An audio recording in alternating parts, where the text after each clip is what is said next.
Chapter 140, City Outskirts. Chapter 140. City outskirts. As Caillou gathered his men with great fanfare on his end, the refugees outside the city had already amassed into a horde. It took merely one night for the news that someone had set up a booth to give out porridge to spread more than 10 li around. Refugees who were so starved that they were sallow and emaciated came in droves and crowded around the Tsijo's porridge booth so closely that not even a drop of water could trickle through. Xiao Tianya watched as the people came swarming to them. There were no longer enough hands at the front to help maintain the queue of people who came to receive their porridge, so he signaled to Fei Xing with his eyes. Fei Xing backed away in understanding and led the imperial bodyguards to guard the wagon. He also swapped the guards from Tsijo over to help with the maintenance of the queue order. These imperial bodyguards were all dressed in black robes with blades on them, and every one of them looked capable and tough, thus producing a deterrent effect on the restless people all around. "Master!" Xiao Tianya raised his arm to hold back some people and whispered to Shinzichuan. "It's getting dark. We've already been here for 2 days and a night. It's almost time. You should retreat to the rear." Shinzichuan had just finished chatting with an elderly among the refugees. He did not look back upon hearing him, but he put away the blue handkerchief that he had taken out and said, "There's no harm in staying." Xiao Tianya surveyed the surroundings and looked at the people around them jostling against one another. These were all emaciated refugees. Worried that there would be a conflict in a while and someone might fish in troubled water to make a grab for the grains and hurt Shinzichuan in the process, he said, "Master, stand behind or stay close to the wagon." Shinzichuan looked at the forest bathed in the sunset glow of red clouds that looked like torn pieces of red cotton. The setting sun was already midway in its descent. It would not be long before the sky turned dark. He had already stayed outside the city for 2 days and a night, and now, he withdrew his gaze and said, "There's no hurry." The sky gradually darkened, and the various stores along the streets in the cities all hung up their lanterns. Chaozhou had no wine taverns and tea-houses at present, but owing to the proliferation of human traffickers here, there were plenty of brothels set up at remote corners. Caillou wanted to rally his men, and the ones he called were all the various heads and chiefs within his own gang. These people relied on Caillou for a living and rarely did any proper jobs to earn their keep. Instead, they liked to bully the weak and tyrannize the city. They loved to make their way to the brothels and laze around in there all year round. When they were called out one at a time, they were still holding up their pants, looking all bleary-eyed. Many of them were dead drunk. Caillou's trusted aide did not dare to offend them and had to coax and flatter them before he could get these people to step out. While they were taking a roll call and lining up in formation on this end, Luo Mu and Kong Ling had also started making their moves on their side. Kong Ling bowed to the various chiefs of the small-time gangs that Luo Mu had helped in secret and said, "As everyone knows, Tsijo is here this time to sell grains. As long as we can get through this crisis safely tonight, the price of rice tomorrow can only be even lower." One of them asked, "Talk is cheap. How do you expect us to believe you with no proof or guarantee?" So Kong Ling turned aside and gestured to Luo Mu and said, "My words can't be trusted, but surely you can believe His Excellency Luo's words?" Luo Mu had repeatedly extended a helping hand to these gangs, funding them with quite the amount of silver in just this half-month alone. They had been beaten down by Caillou so badly lately that they did not even dare to step out of their alleys in broad daylight. They were not given a share of that cheap 1 tael for 5 dough grains. Caillou had already driven them into the corner, and it was all because of Luo Mu's financial support that they could survive, so naturally, they were willing to believe Luo Mu's words. Luo Mu cleared his throat and said, "At present, all the granaries in the city are managed by Caillou alone. The prices are indeed exorbitant. Even people like us can't afford it, let alone the common folk. Tsijo's offered price is just right, it's close to Kuda's price. What's even rarer is Tsijo's promise never to inflate the price in the future. I have already signed the documents with Tsijo. It can't be fake when it's all been written down in black and white. The various chiefs put their heads together to discuss it among themselves. Kong Ling continued, I know all you fellows are worried about the Yin clan, but it's better to just get it over with than to prolong the agony. Instead of allowing the Yin clan to lean on Kai Yu's authority to control the lifeline of Chazhou, why not let my fellow brothers here decide yourselves? Moreover, the only reason Kai Yu is willing to lower the price today is because Cizhou's grain price is too low. If we can't get rid of him tonight, then once Cizhou's grain wagons leaves, the price of grain in Chazhou will rise back up to what it was originally. If one wanted people to work together as one first had to talk to them about the benefit. Kong Ling knew this very well. The original price set by Cizhou was 1 tael for 1 dan and 8 dough of rice, but Shunzichuan had not mentioned this amount at all during these past few days of price reductions, and this was precisely because he was waiting to use this information to inspire the people at the right moment. Kong Ling paused for a moment before continuing, according to the vice commander, as long as everyone is willing to pitch in, once Kai Yu has been taken down, the price of grain will be lower than 1 tael for 1 dan and 3 dough, by 3 dough. The moment those words were out, the people began to seethe with excitement. The price of grain in Kudu was just 1 tael for 1 dan and 5 dough of rice, yet Cizhou was willing to offer 1 dan and 6 dough. The impact had far exceeded that of Kai Yu's small gesture. What they were concerned with was not just the grains, but also their future means of subsistence and survival in Chazhou. Most importantly, the first batch of grains this autumn were not paid out of their pockets, but by Luo Mu. After Kai Yu was knocked off his pedestal, Chazhou could still loot from the granaries of Kai's residence. With the combination of these two sources of grain, they would not have to worry about getting through winter this year. Sounds of ascent beneath rose in harmony, and in no time, morale was running high. Kong Ling nodded to Luo Mu, then said to the various chiefs, Kai Yu's men haven't left the city, so there's no need for everyone to fret, we naturally have plans in place. At around the hour of Z, 2 Kai Yu's men left the city. These bandits were all using army supplies from the armory belonging to the garrison troops of Chazhou, and even though the equipment was old, it was fully intact. With swords, blades, and shields all in place, they had, at a glance, the appearance of a proper army. When the trusted aide had sent someone to check up on the situation in the morning, there were only 1,000 or so people outside the city, but when he headed out of the city for a look now, the crowd was too dense for him to see through. Clearly, the number of people had doubled. The number of men and horses under Kai Yu in the city amounted to only 1,500, and he had brought 1,000 this trip, and yet they felt a little cowed as they crowded around the city entrance.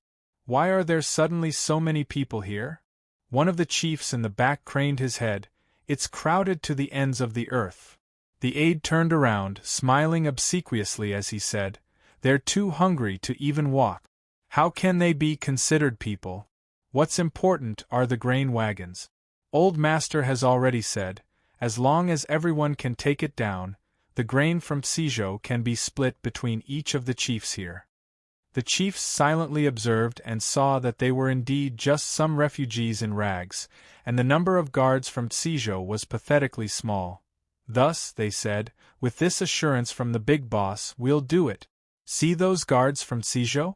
We'll split up according to the number of wagons. The more you kill, the more share of the grain you get later. The crowd of the people rubbed their palms, eager for a fight. They did not even need the aide to give a command before they swarmed forth. Shunzichuan had only brought the porridge to his mouth when he heard the battle cries. A bunch of bandits charged out from the public road and brandished their blades to start slashing. Fortunately, the Cizhou guards were guarding at the periphery, and both parties began to combat at close quarters. Fei Xing immediately opened his mouth and shouted at the group of refugees, "Robbery!" Kai Yu sent his men over to snatch the grains. Fei Xing shouted at the top of his voice. His shouts were not loud, but the refugees nearby were already scared out of their wit. They jostled and bumped into one another and shouted after him, "Robbery!" Caillou sent his men over to snatch the grains. Upon hearing this, a chief on the other end grew emboldened and roared with savage laughter. "We're here to rob grains. Whoever dares to stand in our ways will be sacrificed to our blades. Brothers, charge!" The Tsijo's guards were too few in numbers to withstand the momentum of the bandits' charge, what's more when all the refugees were right behind them. As they jostled together, cries of those being trampled on rang out all over. On seeing this, the bandits started to harbor the intent to toy with the people, and so they yanked out the elderly, the weak, women, and children and terrorized them with their blades. "Not only are we robbing the grains, but we are also going to kill, kill, kill." The bandits dragged along a woman with a child in her arms by her hair, and the gleaming blade frightened her so much that she was trembling all over as she wept and pleaded. But the bandits were used to committing all kinds of atrocious acts, and when they saw her wailing, they did not feel any pity and instead burst out laughing in unison. They even reached out their hands and made to haul over the child in her arms. Unexpectedly, a hand suddenly reached out from among the crowd of people to stop that blade. Xiao Tianya tossed aside the hem of his robe and grinned. "Killing is one thing, but why humiliate others? It's so annoying to hear all these weeping and wailing. Raise your hand and drop the blade in one swift move. Get it done and over with." This bandit exerted his strength, but the blade did not budge the slightest. He bellowed, "Good grief, bro! Let go!" Seeing his face flushed with anger, Xiao Tianya took a few steps back, causing the chief to stagger to keep up pace with him. Shun Zichuan, who was standing back, said, "What's the point of making a fool of the others? Xiao Ye, let go and give it back to him." Xiao Tianya said, "Sure, no problem. I'm letting go. I'm letting go right now." The words had only just left his mouth when Xiao Tianya really did let go. That bandit was forcefully dragged forward in a lunge towards Xiao Tianya. Xiao Tianya stepped aside to dodge him, then lifted his foot and kicked that bandit in the ass, sending him flying into the crowd and landing right in front of Shun Zichuan's feet. As that bandit made to get up, his gaze shifted up along the white robe. Just as it was about to slide up to Shun Zichuan's chest, the tip of Yang Shan Shui's sheath pressed against the center of his hair, bringing the upward trajectory of his head to a stop. Shun Zichuan's expression turned cold, his gaze sharp and fierce as he spoke with righteousness. "Tsijo is here to provide aid relief to the common folks of Chazhou. It's fine if Caillou doesn't allow me into the city, but do you people have to tear down the porridge booth too? Then go ahead and tear them down. Don't hurt anyone." His voice was neither loud nor soft, but it had enraptured those in the surrounding vicinity. Chazhou had suffered greatly at the hands of Caillou and the Yen clan's schemes to increase the price of grain, and the people were presently overwhelmed with sorrow and indignation. As the woman who was rescued cried, quite a number of the others also started to cry. How could the bandit have known that he'd fallen into a trap? All he could remember was the head count the chief had mentioned earlier. Unable to raise his head high due to the humiliation, he braced himself and spat hatefully. "Chazhou is the big boss domain. If he wants to tear it down or kill its people, can you people stop him?" Shun Zichuan very slightly decreased the amount of strength he had been using, these grains. In an instant, the bandit grabbed the blade that had fallen nearby, lifted his arm, and moved to slash Shun Zichuan's chest. Xiao Tianya had already moved, but the bandit was far closer, and that blade went straight for Shun Zichuan.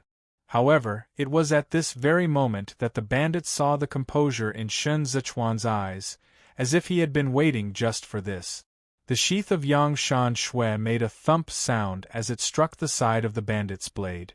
However, a few drops of fresh blood followed in the wake of the sound, splattering on Shun Zichuan's sleeve. A man standing alongside Shun Zichuan dropped onto his butt, paralyzed and terrified. "They're killing people." Xiao Tianya had initially thought the blood belonged to someone else, but upon closer inspection, it was actually Shun Zichuan's left hand that was bleeding. Cries of alarm rang out all around. Fei Xing, who was far away, bellowed with all his might, "Who dares to harm my master?" As soon as he said that, the imperial bodyguards all drew their blades. From the moment Xiao Tianya intercepted the blade, one of the chiefs standing in the back knew that they had encountered someone difficult to deal with. He quietly took a few steps back and commanded, "Do as the big boss says. Hack them all to death." The bandit in front of Shun Zichuan was not dead yet, so Xiao Tianya kicked him from the back, sending the man rolling onto the ground. But, before Xiao Tianya could draw his blade, several people rushed forward from behind Shun Zichuan, swarming towards the bandits as they threw punches and kicks at them. The crowd was roused to action, their anger having reached its peak. The refugees stampeded forth in unison, fearlessly colliding with the bandits without a care for their lives. "Caillou, open up the granaries! You evil bandits must die! Don't hurt our benefactor!" Chapter 141, Rain. Chapter 141. Rain, June 19, 2021. How could the bandits have expected that the commoners would rally together and fight back? The deafening sound of trampling feet roared like sudden claps of thunder, while the cacophony of curses and cries blended together and engulfed the bandits like a surge of floodwater. The commoners were already all seeing red as they shouted in the melee, "The evil bandits deserve to be killed." The bandits were not a match for this many people. Stones and broken bowls went flying and smashing all over, causing the bandits to scurry for cover. Seeing as the situation did not bode well, that particular chief intended to flee, but when he looked back, Caillou's trusted aide was already running away. "Son of a bitch!" The chief flew into a rage and took to his heels too. But he was unlucky, and the sharp-eyed Fei Xing deftly hauled him back. This chief was merely a commoner, and there was no way he could defeat a well-trained imperial bodyguard like Fei Xing, so he promptly fell into the horde of people who swarmed around him to beat him up while he covered his face and rolled on the ground wailing. The rest of the bandits were thrown into disorientation. Seeing how the commoners outside the city were all acting like man-eating evil spirits as they pummeled the chief, they abandoned the battle and fled back into the city. Caillou was waiting for updates in his residence. The dishes left aside on the table had already gone cold. He suddenly heard a commotion outside and hurriedly got up, but he had only taken a couple of steps when he saw his attendant stumbling his way in. The latter reported in a panic, "Old master, there are plenty of people outside. They have surrounded our mansion." Caillou's main forces had already been dispatched out of the city, and at present, he had no more than 500 people left behind in the city. It immediately dawned on him, and he hissed through clenched teeth, "I've been had." He had no men by his side at present, and this gave the small-time gangs an opening to exploit the situation. Caillou immediately said, "Tell the guards guarding the compound and the remaining men to keep an eye on the various courtyards gates. Bring my cloak over. I'm going to meet them personally."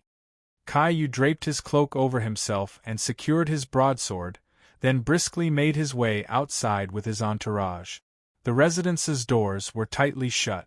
Caillou peered through the gap in the door and saw torches everywhere outside the residence. Even though his heart was heavy, he still faked a laugh and said, "Who do we have here?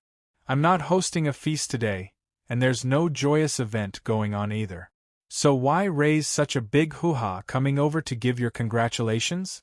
Outside, Luomu leisurely replied, "I heard elder brother has been haunted by nightmares lately and has trouble sleeping, so I made a special trip to invite the various brothers over tonight to dispel the evil energy in elder brother's residence." Caillou expressed displeasure on hearing Luomu's voice. "Mengjing, I married my younger sister off to you, and I treated you well too, and yet you return my kindness with enmity. I'm afraid that's a violation of moral principles." Without batting an eyelid, Luomu said, "Caillou, you shut the granaries to sell grain and profit off others' misfortune, and you turn a blind eye to the destitute and displaced commoners outside the city. You are no longer considered a chivalrous bandit who robs the rich to help the poor. As the prefectural prefect of Chaozhou, I had no choice but to socialize with you for years in order to make you let down your guard. Now that you've lost the heart of the people, you should surrender without resistance as soon as possible. Caillou had never been one for pretenses. He was instantly beside himself with rage. What a shameless lad! You were so sincere and earnest in your words when you asked for my younger sister's hand in marriage, and now you're turning against me. You despicable scum! Luo Mu strode a few steps forward, not wanting to engage further with Caillou. Open the doors quickly and surrender, or we'll break the doors down. Caillou gripped the broadsword at the side of his waist and hollered, I'll see who dares to force their way in. My blade hasn't aged one bit. I'll kill whoever dares to come forth. But even if Caillou cut an imposing presence, he still would not be able to withstand a siege on all sides. The guards in the Kai's residence were all ordinary people, and they all had the urge to flee when they saw the sinister glints of the broadswords and swords outside. Under the protection of his bodyguards, Caillou avoided the rain of arrows that had been unleashed upon him. I'll handsomely reward anyone who guarded the compound. My position in Chaozhou was personally appointed by the young master. He even calls me Pa. Luo Mu, if you harm even one strand of my hair tonight, the young master will definitely make you pay back twofold in the future. Before Luo Mu could respond, he heard Kong Ling, who was standing next to him, speak. And who exactly does this Chaozhou belong to? It's enough that you're the Yin clan's lackey, yet you even want the commoners of Chaozhou to join you and be his lapdogs too? You've played accomplice to a villain and helped him do wrong by the people, causing many innocent commoners to die. Let's not even begin to talk about tonight. We're definitely taking you down. The main gates of the outer courtyard had already been smashed open the moment Kong Ling's words left his mouth. Even as he watched them rush in, Caillou refused to resign to his fate and followed the few remaining men in his residence as they fought and retreated. In under an hour, they had already been forced back to the perimeter of the courtyard in the rear. In the vast expanse of the night, Caillou became a prisoner caught in the trap. He had spent half his life being chivalrous, yet he had fallen, all for the word money. And now, at the sight of his fortune going up in flames, and of his wives and children weeping, he could not help but feel a sense of grief akin to that of a hero reaching the end of his rope. But it was too late for regrets. Feeling contemptuous about Luo Mu's behavior, Caillou was determined to fight back until the very end. It was pandemonium on the streets outside of the Kai residence, with different gangs all joining the fray. Caillou's men were decreasing by the minute. Just as Caillou had completely lost heart and was ready to take his own life, he suddenly heard a cry of "Gidge" from amidst the chaos.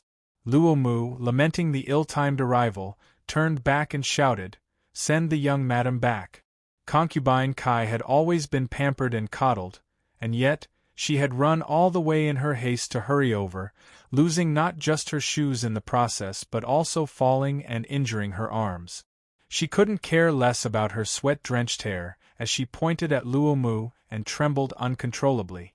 For all her shrewish nature, there were now only insuppressible chokes of sobs emitting from her throat. Luo Mu, you," she wailed, "you despicable and vile man." Although cognizant of Kong Ling who stood by him, Luo Mu could not help but take 2 steps forward. Concubine Kai's hair was disheveled as she held her head high amidst her panic. She spat at Luo Mu, tears streaming down her face. "I gave my heart to a dog. How could I have been deceived by a bastard like you?" Concubine Kai and Caillou were siblings, with a large age gap between them. Although she was his little sister, Caillou nurtured her like his very own daughter. Brother and sister had both grown up depending on each other, and were thus very close to each other. Seeing Caillou completely surrounded, Concubine Kai understood that Caillou would not escape death tonight. So she covered her face and cried out, "It was me who brought harm upon Gidge." When Kong Ling saw Concubine Kai covering her face, he realized things were about to go south and hurriedly said, "Quick, stop her." But it was too late. Concubine Kai made use of the action to pull out a golden hairpin in her hair. In the blink of an eye, blood had already splattered all over the silks and satins she was adorned in. Caillou was overwhelmed with grief at seeing this. Tears streamed down his cheeks as he stood among the crowd, his head tilted back as he shouted in sorrow, "My silly sister, it's clearly I who have ruined you!" With that, he severed the idea of brandishing his broadsword to slit his own throat. With a loud bellow, he charged into the group of bandits and hacked away at several people until he eventually died of exhaustion, but even then, he was still shouting before his death, "I am Caillou of Chaozhou. My time has thus come to an end." When the first glimmer of dawn appeared during the hour of Mao 1 after a night of chaotic battle, the strife in the city had already ceased. Nearly half of the Kai's residence courtyard walls had collapsed, its prosperous image of yesterday completely evaporated. Attendants and maidservants swept the gold and silver ornaments in the residence into their bundles, taking it along with them as they fled into the night. Kong Ling stood at Concubine Kai's side and watched as the pool of blood stained the hem of his robe. Caillou's entire family lost their lives this night, most of them killed under the bandits' blades. Kong Ling waited for Luo Mu to come and collect Concubine Kai's body for burial, only to hear an attendant say that Luo Mu had gone over to check out the Kai clan's granaries. Kong Ling stood where he was and waited right until late afternoon. But Luo Mu never came. Once Caillou fell, the grain stores in Chaozhou all came under Luo Mu's charge. He was now not only sitting on Caillou's grains, but also Caillou's wealth. Xizhou's grain wagons finally entered the city, but the money he promised Xizhou earlier never materialized. The price of grain in the city was still 1 tael for 1 dan of rice, the same price Caillou had set while he had been alive. Fei Xing said with a sigh in the courtyard, "While I was still in the imperial prison in the past, I often heard that son of a bitch Han Qing talk about how field work isn't easy and how the local officials are all very shrewd. Their notoriety is truly well-deserved. Their craftiness is much stronger than the officials in the capital." Qiao Tianya pillowed his head on his arms and laid down on a stone bench to bask in the sun.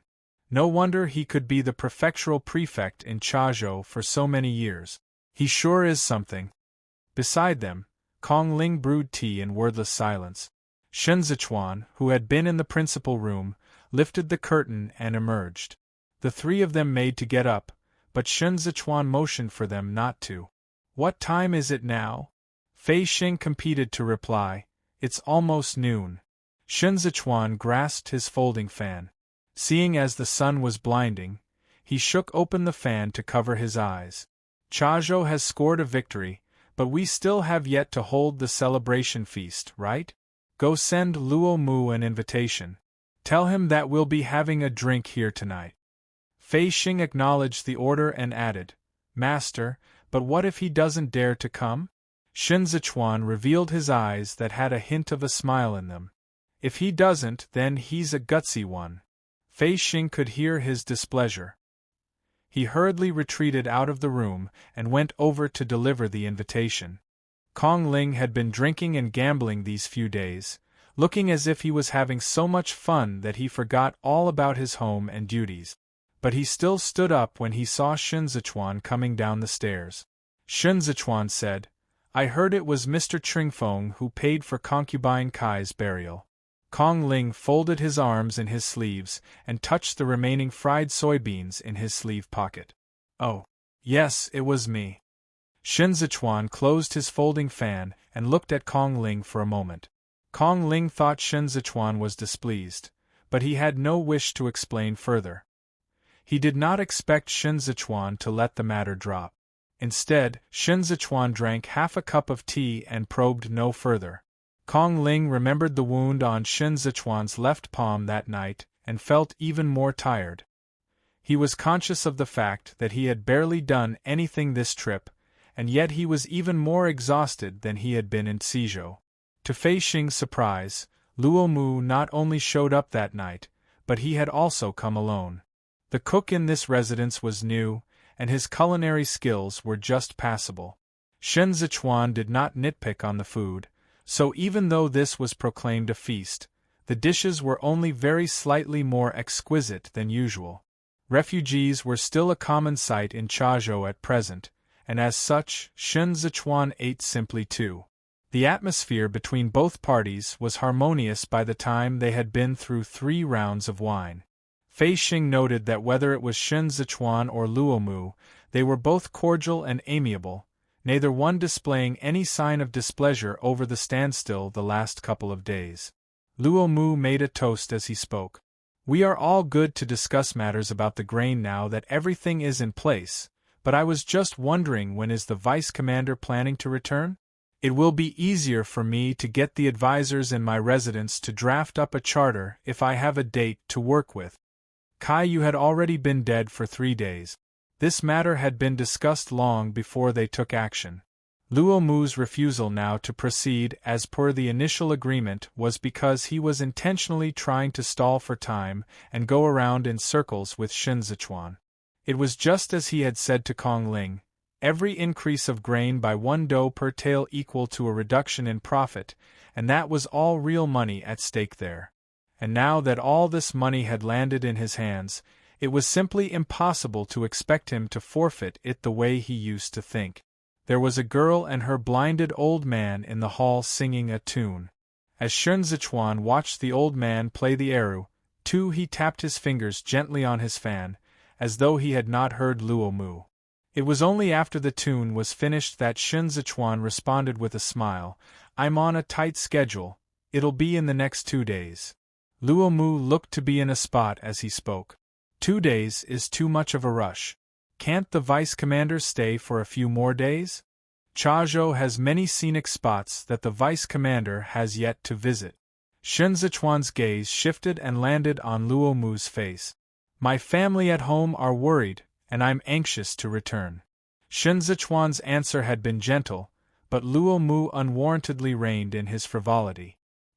He straightened up in his seat and said with a solemn expression, "That's true. How about this then? The vice commander may return first, and when my side is done drafting up the charter, I'll send someone to bring it over. Qingfeng can stay to supervise and act as a witness." Kong Ling was about to speak up when Shen Zichuan tapped his fan lightly against the edge of the table at the same moment. He then kept his mouth shut and did not speak. Holding onto his fan, Shen Zichuan kept his eyes on Luo Mu even as he spoke to the blind old man. "Play another tune, one from Chazhou. Doesn't Chazhou have that song 3 to Kill a Bandit?" That blind old man gave a slight nod of his head, and shifted a little to get his granddaughter to switch over to the pipa 4 and start playing. Shen Zichuan did not respond to Luo Mu's words, and Luo Mu, who sat across from him, did not dare to bring up the matter again. Initially, he could still look at Shen Zichuan in the eyes, but as the tune gradually took on a murderously sinister overtone, he began to sweat profusely. Shen Zichuan opened the lid of the teacup. "This tea was a gift from Your Excellency. It's good quality tea. Is it from Hezhou?" Luo Mu forced out a laugh. "We found them from our search of the Kai's residence.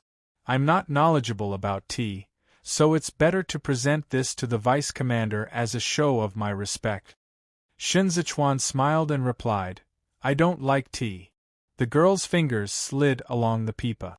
The clanging of the pipa was just like slashes of blades slicing through the air to perforate into his ears and rupture his eardrums.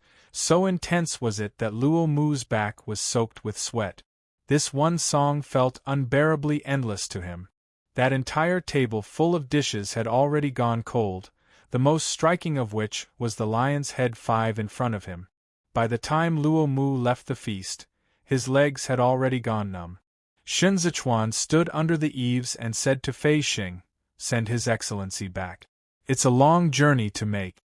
Luo Mu forced himself to bow, looking over at Kong Ling several times before finally being led out the door by Fei Xing. In no more than 4 hours on the very same night, the previously agreed-upon documents and money were all delivered to Shen Zichuan's residence.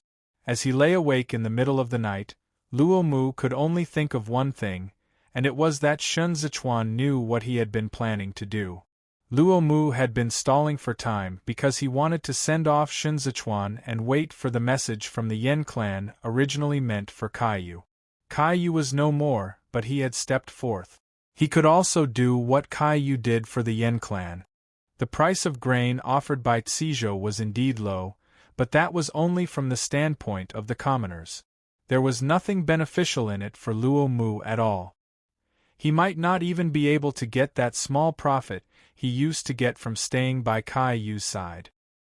He initially thought that Shun Zichuan had not brought that many men along and so would not dare to lay a hand on him.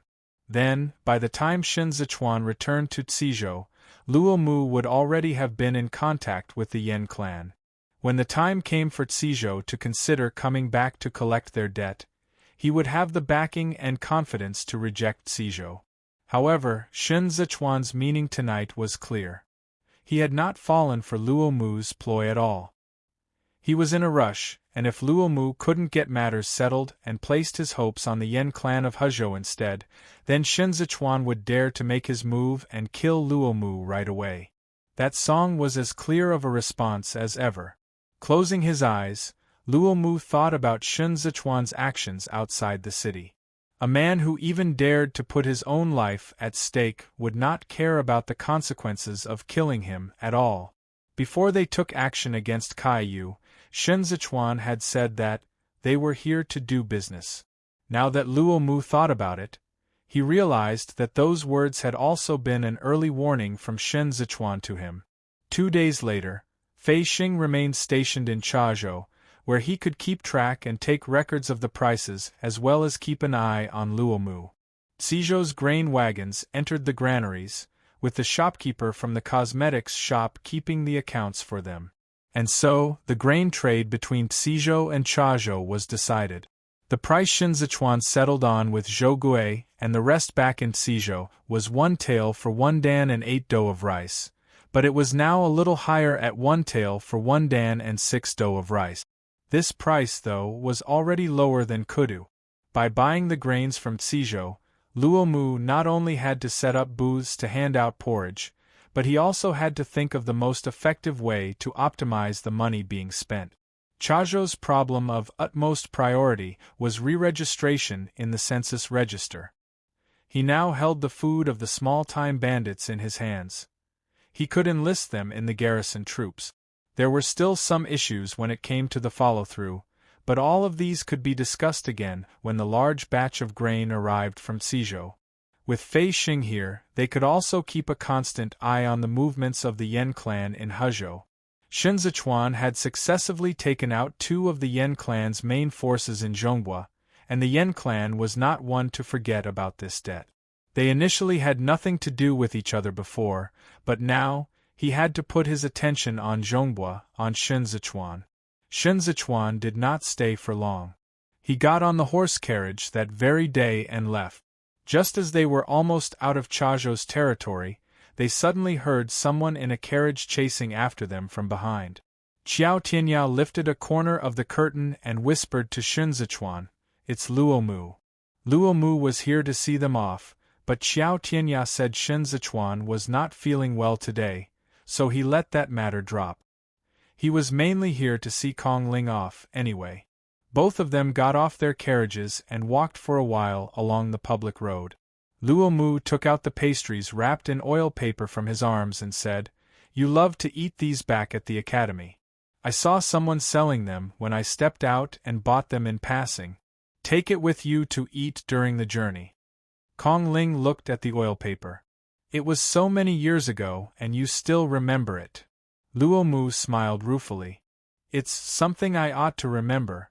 Will you come along with the next batch of grain wagons?" Kong Ling took the oil paper and walked a couple of steps. He did not answer. Luo Mu looked at Kong Ling like how he had always done so many years ago. Kong Ling squeezed that bundle of pastries and said inexplicably, "Back then when we left the academy, you asked if I was going to Kudu, and I didn't answer. We later went our separate ways. Have you ever gone back for a look?" Luo Mu said, When I left the academy, I headed west with my family and lived in Kudu for quite some years. Kong Ling turned his head back and finally looked Luo Mu in the eyes. Mengjing. Luo Mu waited for a moment, but Kong Ling did not continue. He could not help but laugh. Later, while I was in Kudu, I heard that you threw in your lot with Tantai Long and worked under his command.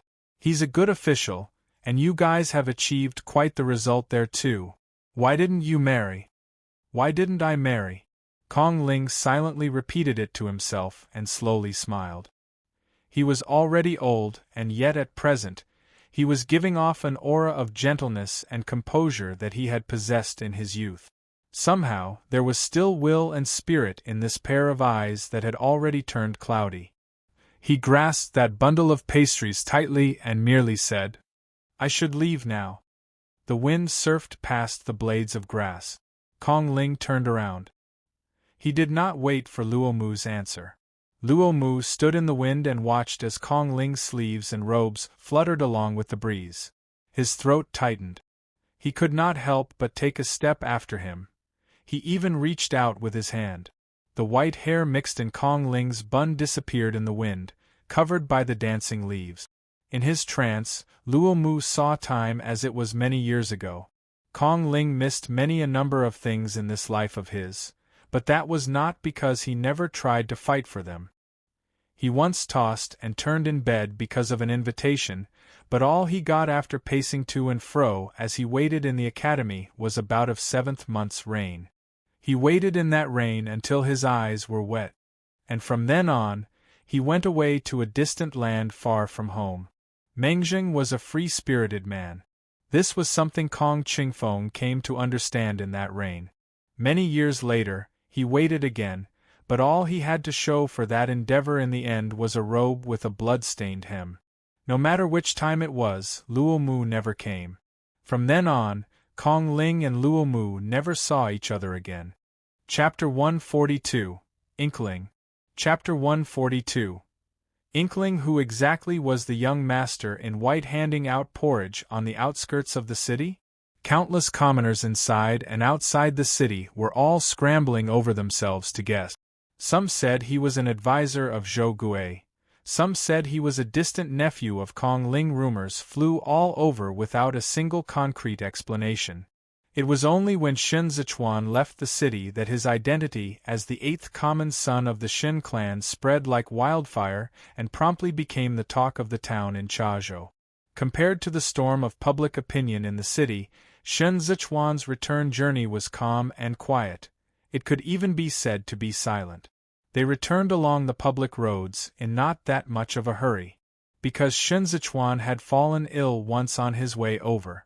Kong Ling and Xiao Tianyao went to great pains to make prior arrangements before they embarked on the journey back. They even bought an overcoat from a peddler from Huzhou, just to cope with the sudden turn of cool weather during their journey. Kong Ling, being attentive, told Xiao Tianyao, "It'd be better to get a physician to take a look at the vice-commander when we return. He can afford to build up his health while he's at home. Otherwise, we're all going to be on tenterhooks if he has to venture out again on business the next time." Xiao Tianyao held the bowl of water in his hands and looked at the horse carriage parked under the shade of trees. "Where are we going to find a good physician? With the way my master's health is, only a formidable physician would be able to make a diagnosis. As his guards, there is no matter concerning our master that is troublesome. I'm just worried that my master will feel apologetic for inconveniencing us." Kong Ling knew nothing of Shen Zichuan's consumption of medicine in his early years. He always thought that Shen Zichuan was just not in good health. But from the way Xiao Tianyao put it, Shen Zichuan used to be in better health back in Kudu than he was now. Xiao Tianyao drank a sip of water and made no further mention of this matter. He had been feeling bored during the journey these 2 days, and thus he had repeatedly thought back to that night the bandits went on a rampage to hurt the others. He felt that even if Shen Zichuan wanted to deploy the trick of injuring himself in order to trap the enemy, he should not have been so badly hurt. Once his body was used to reacting swiftly, It would be even tougher for him to control himself from warding off the blow right that very instant. Qiao Tianya had seen Shen Zichuan draw his blade before. To the others, Yang Shan Shui was too long, but because Shen Zichuan was swift enough, it was solely just right for him. Qiao Tianya saw the wound on Shen Zichuan's palm after the incident and found this injury to be unusual. Although Shen Zichuan looked as he always did usually and never revealed a word of it, Qiao Tianya guessed that it was for the sake of concealment that Shen Zichuan did not draw his blade recently. If that was truly the case, then Shen Zichuan might have sensed that his body was no longer what it once was much earlier than the people around him. However, it had not even been 6 months since the day they left Kudu. This matter had to be conveyed to Shifu and the Marquis. As Qiao Tianya thought about it, he splashed away the remaining water, kept away the bowl, and rose to instruct the men around him. It's almost time. Let's hurry on with the journey. The sound of movements outside woke Shen Zichuan up. His neck was sore and aching. Thus he leaned his head to one side to rest it against the wall of the carriage, and slowly exhaled. The curtains of the carriage were not lowered, and he was too lazy to move, so he remained in this position and watched the trees along the way shift backwards slowly as the horses started to run. "Where are we?"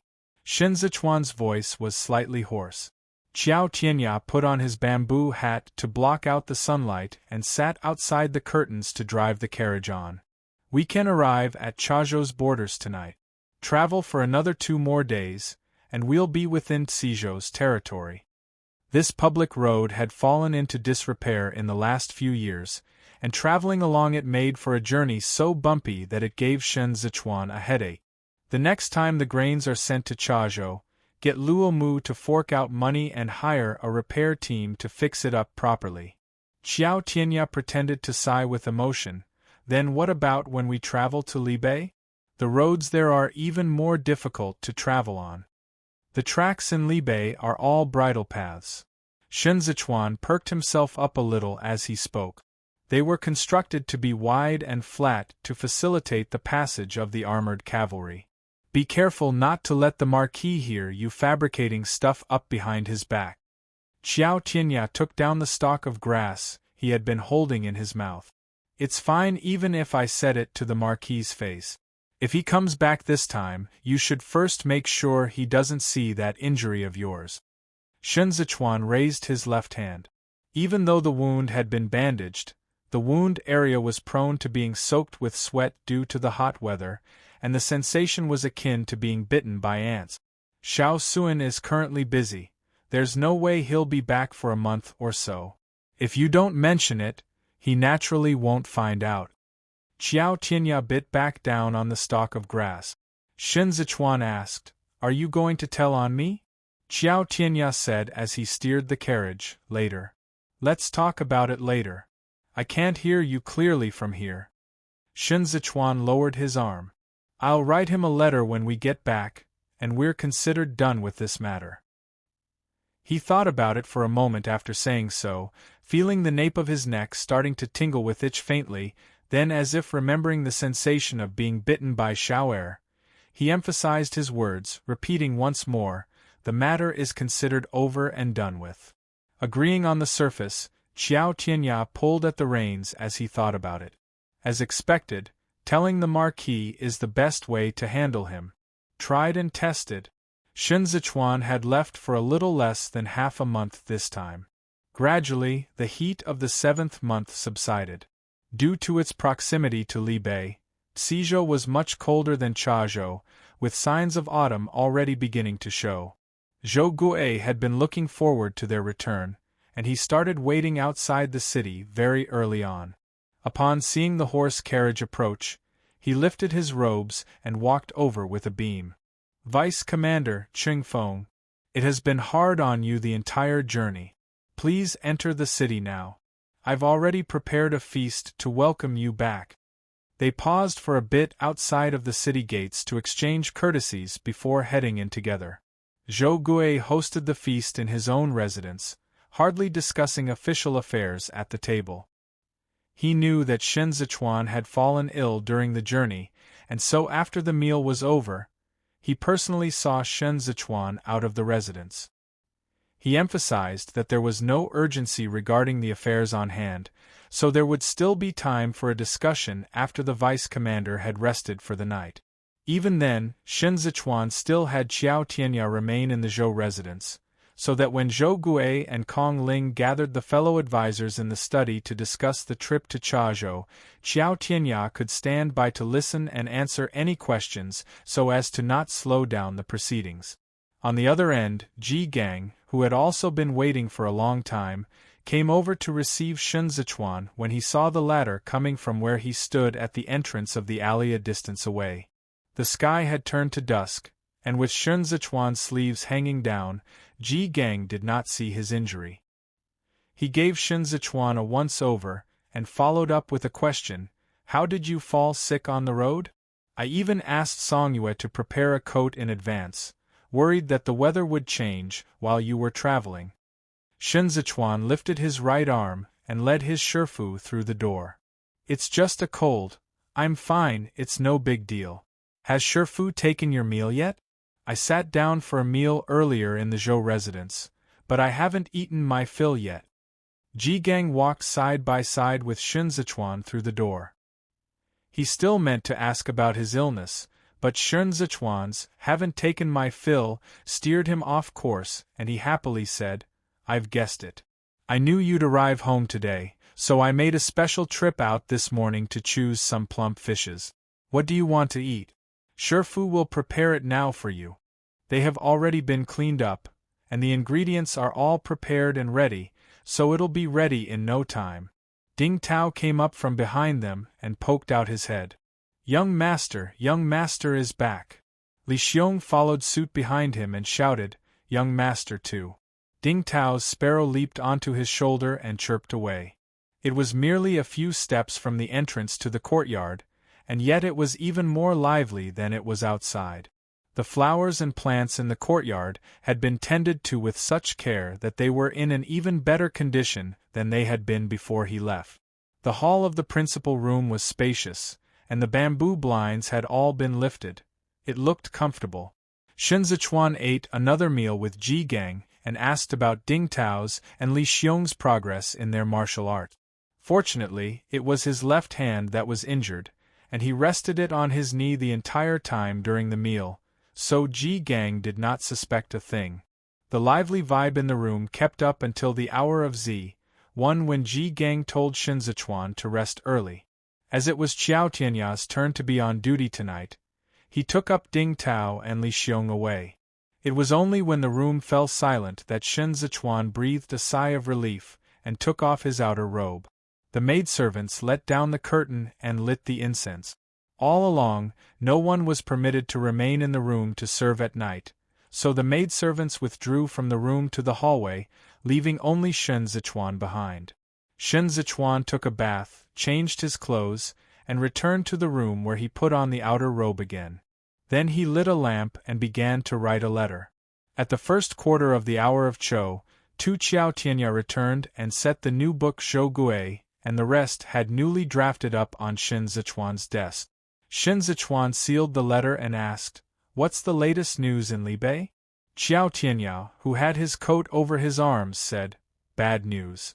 It'd be better for master to hear it tomorrow morning so that you can get a good night's sleep tonight." Shen Zichuan flipped through the book. "The worst news I can hear is that those from Bianxia have already fought their way to our threshold.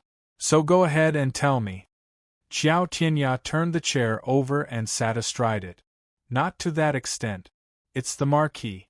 The Marquis brought the Imperial Army into Libei territory, but he did not head north back to Dying to meet with the hereditary prince. Instead, he went to Bienbois camp near Zhongbua. The Marquis stayed in Bienbois camp for a night, then led the troops east the next day to launch an assault on the Shasen camp, thereby scoring a military achievement and distinguishing himself to his lordship the prince."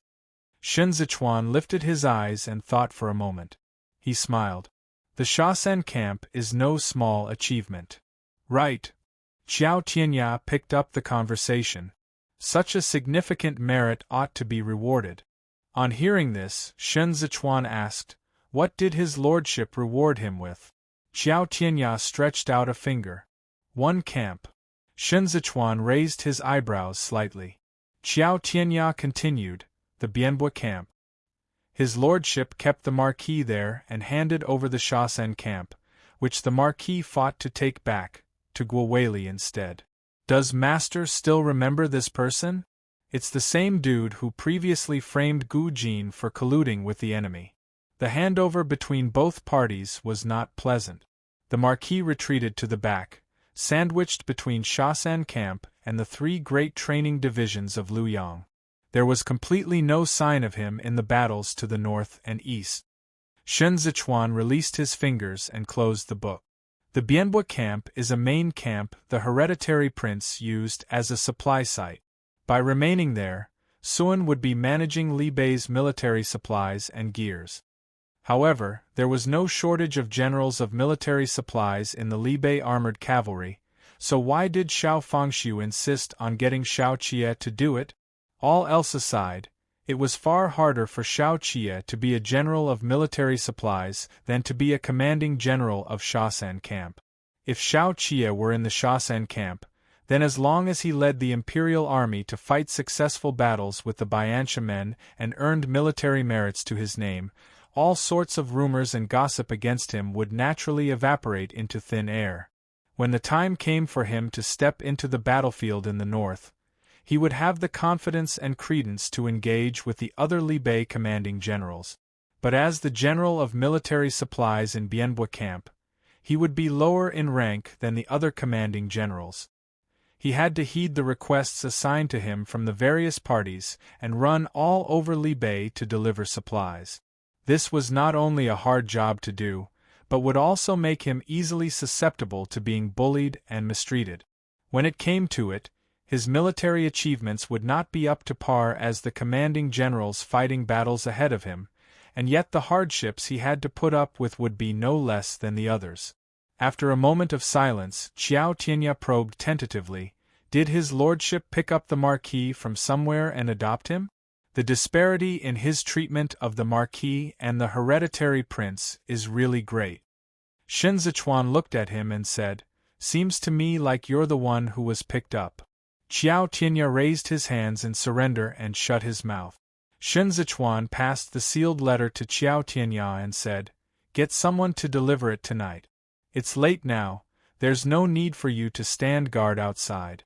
Go back to your courtyard and get some rest." Right before Xiao Tianyao was about to step out, Shen Zichuan called out to him. When he looked back and saw Shen Zichuan's expression, he said in earnest, "I know. I remember it. The part about you getting injured is over and done with. I won't mention it to the marquis." His quip made Shen Zichuan forget what he was about to say, so Shen Zichuan waved his hand at him in speechless silence as an indication for Qiao Yeye to leave. Shen Zichuan did not remain sitting for long after Qiao Tianya left. It was already late at night now. He blew out the lamp and lay on the bed, listening to the croaking of frogs from the courtyard pond.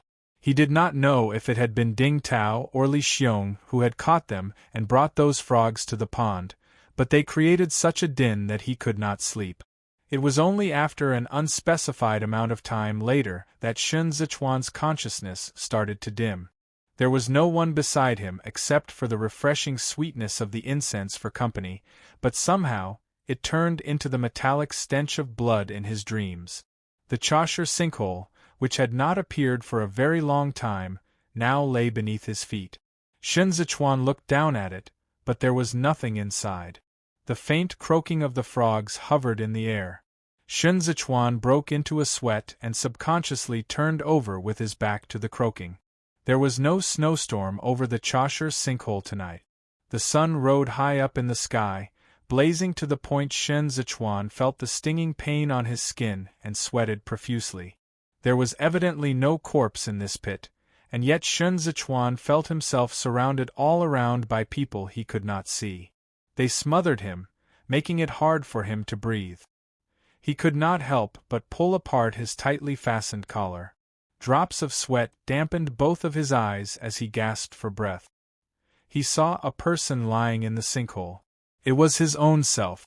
A chill suddenly ran down Shen Zichuan's spine. He thought of Qi Huilian. His teacher shouted for him, but his voice was drowned out by the croaking of the frogs. Shen Zichuan never used to be afraid of returning to the Chashire sinkhole again. He had no fear of this place at all.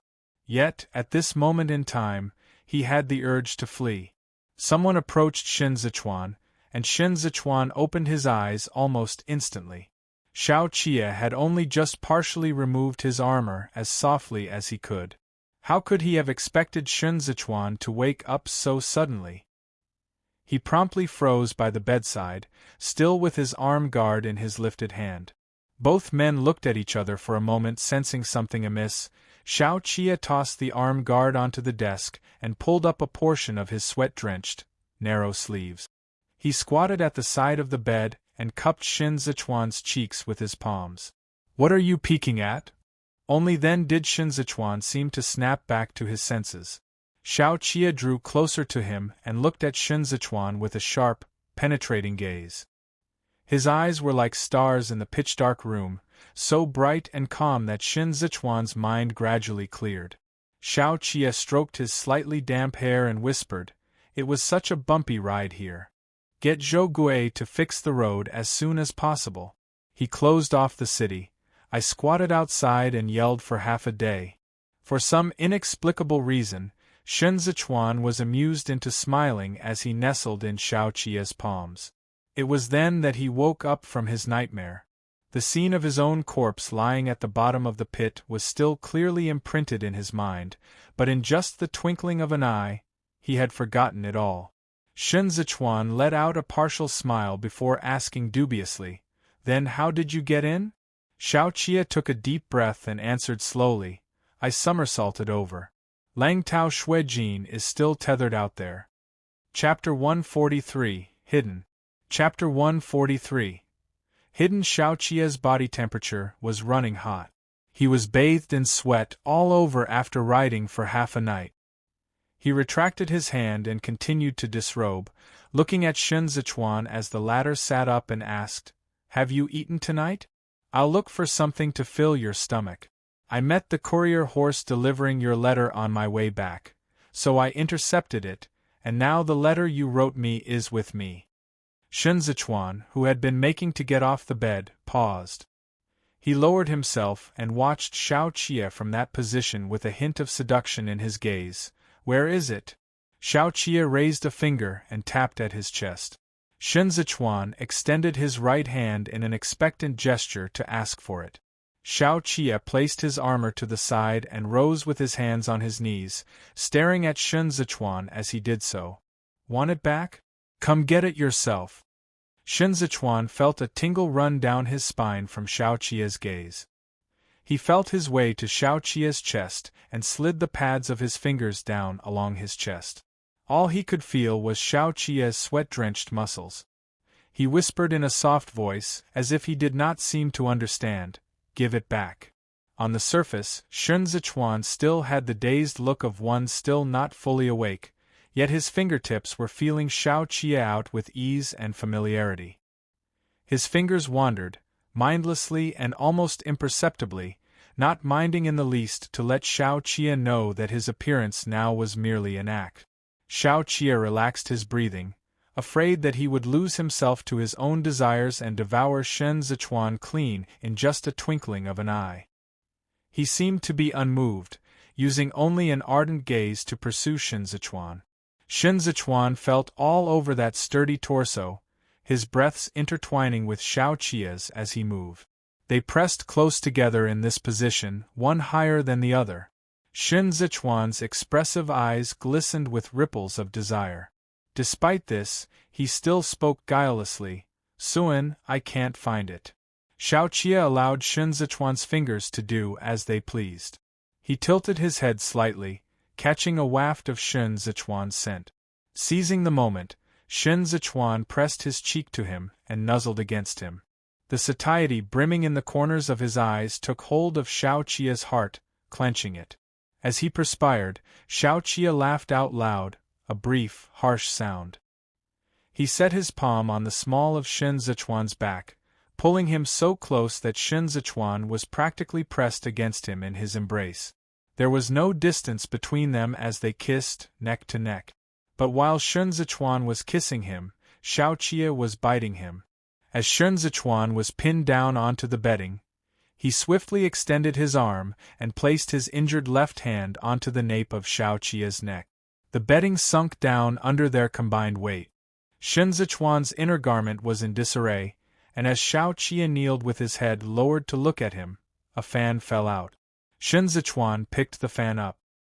He had only just grasped it in hand when he saw the letter fall out too.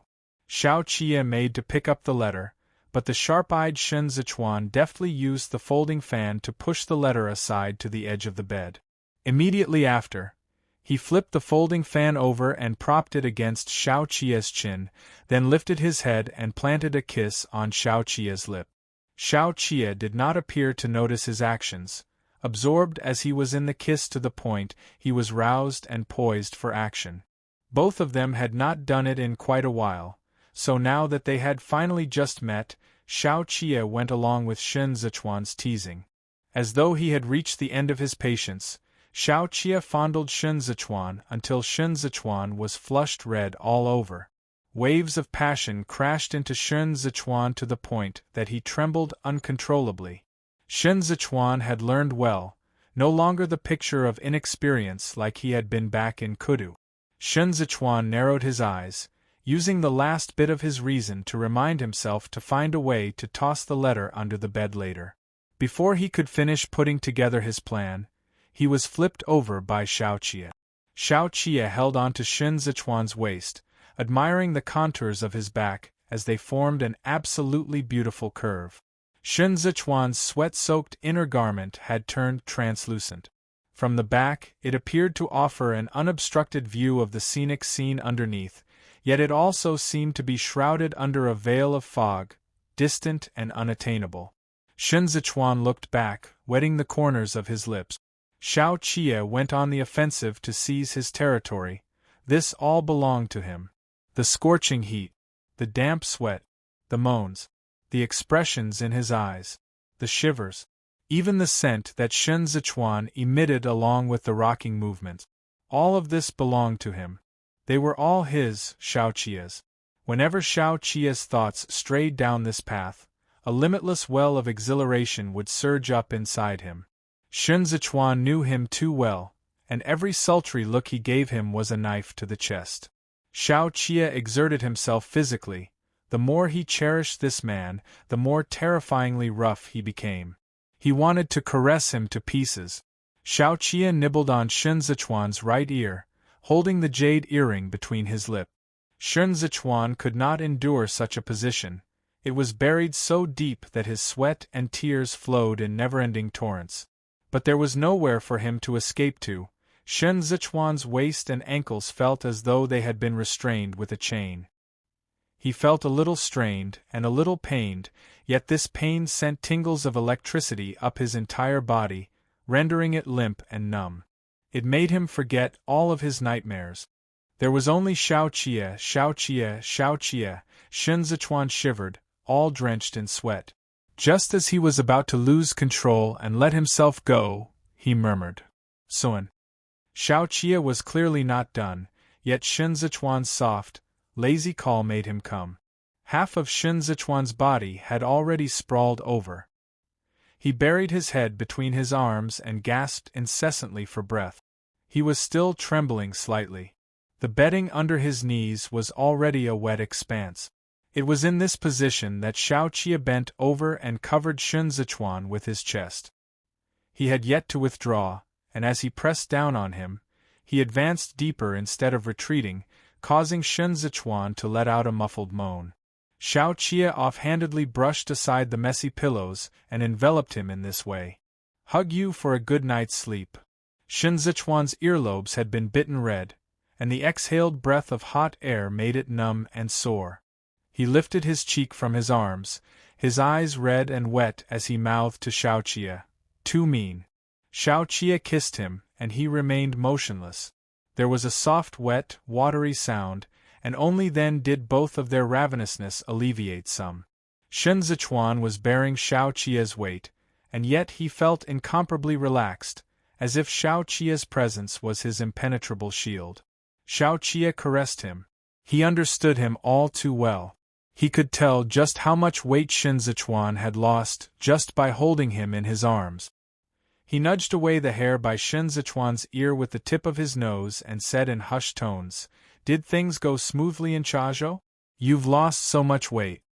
Shen Zichuan thought for a moment and shook his head. Xiao Qia probed, "What happened with Luo Mu? Did he give you the attitude?" Shen Zichuan pursed his lips tightly and continued to shake his head. Xiao Qia exhaled warm air and teased him.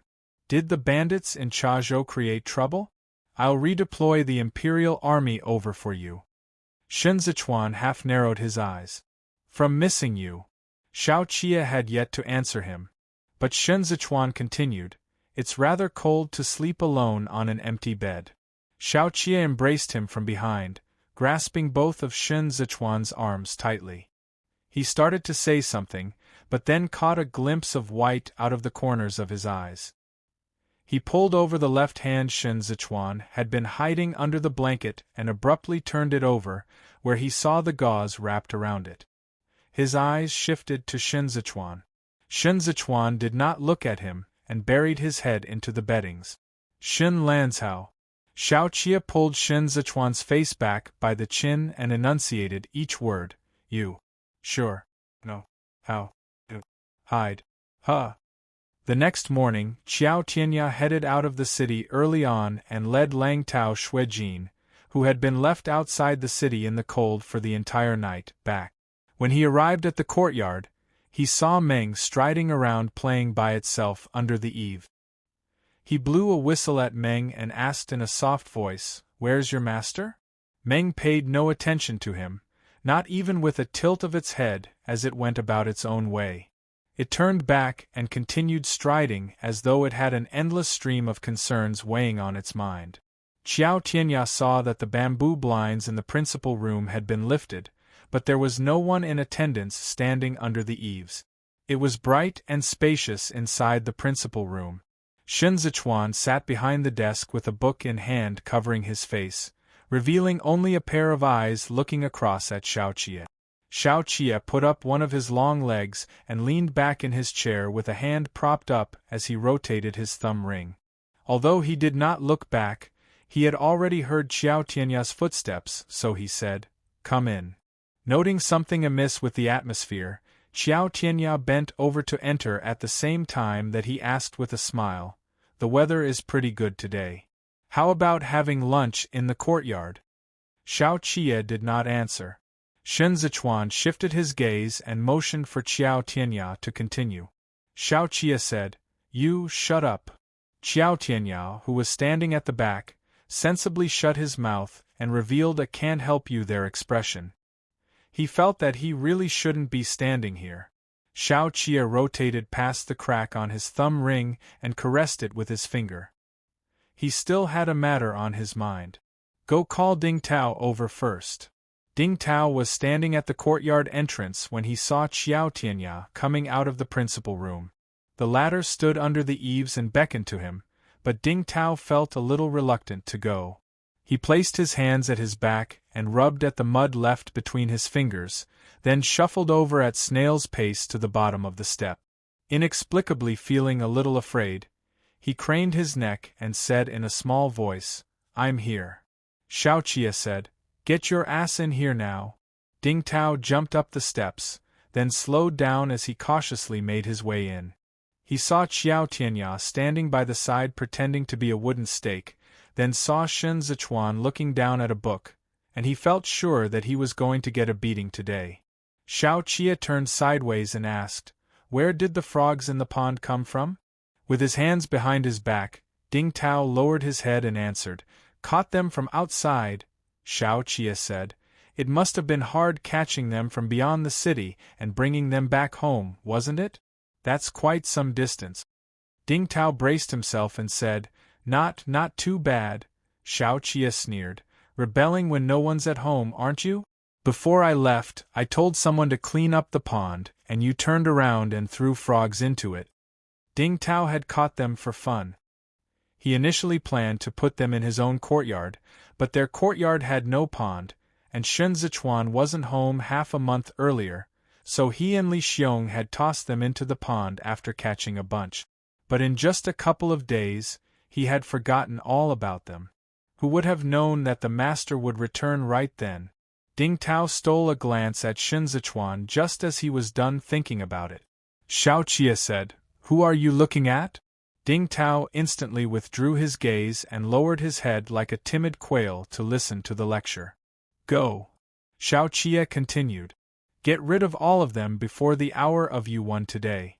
If I hear the frogs croaking again tonight, I'll get someone to fish them up, bring them to your room, and make you sleep with them for company." How would Ding Tao dare to raise any objections?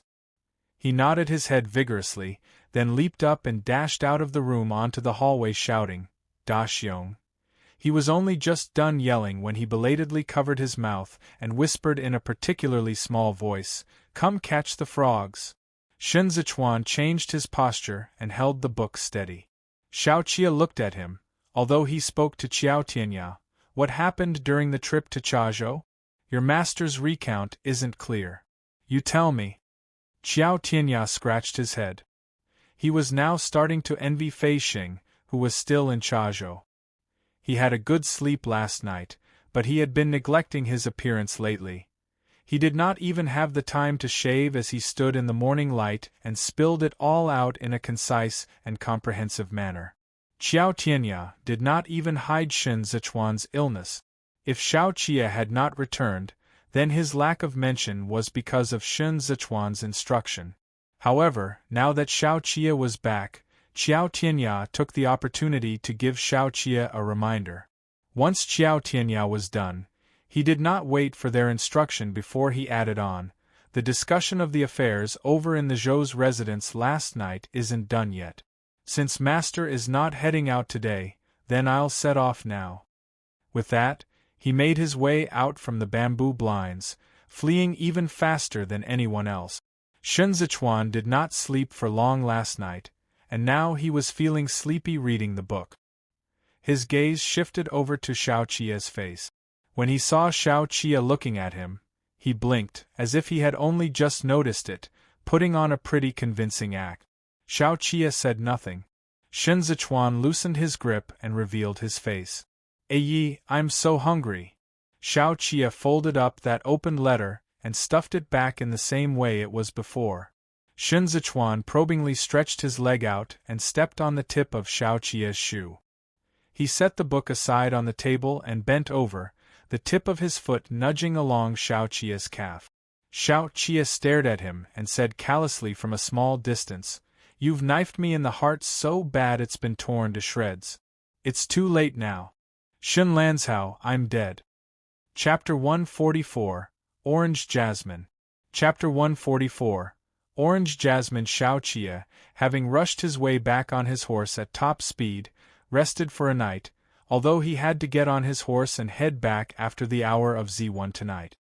He ran on a tight schedule, and he had gone to great efforts to painstakingly save up these 2 days of free time.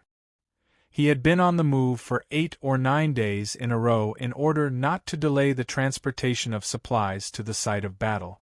And he had done it all just to see Shun Zichuan. But who would have thought that he would end up so angry? Xiao Qia held up Meng and removed the anklet on Meng's leg before putting it back on, causing Meng to flap its wings and throw a tantrum. Xiao Qia threw a tantrum too. He was vexed, feeling angrier the more he thought about it. Ji Gang returned from his stroll with his birdcage in hand. He was taken aback to see Xiao Qia, but after a moment of hesitation, he entered all the same. Xiao Qia paid his respects to the Shifu. Due to Xiao Qia's height, Ji Gang had to raise his head to look at him. The war in the north is in a critical situation. Ji Gang handed over the birdcage and said, "Your Shifu must have been having a tough time fighting battles." Xiao Qia hung up the birdcage and said, "It has been tough on him. Shifu often thinks of you and mentions you from time to time." Ji Gang placed his hands behind his back and said, "I've never fought a battle, so I can't be of help there. You rushed back in such a hurry. Is there an important matter you have to attend to?" Xiao Qia thought not yet, although the reply from his mouth was, "The Beiyuan hunting grounds have been given to me, and the Imperial Army intends to remain stationed there. I came back to ask Lanzhao about the progress.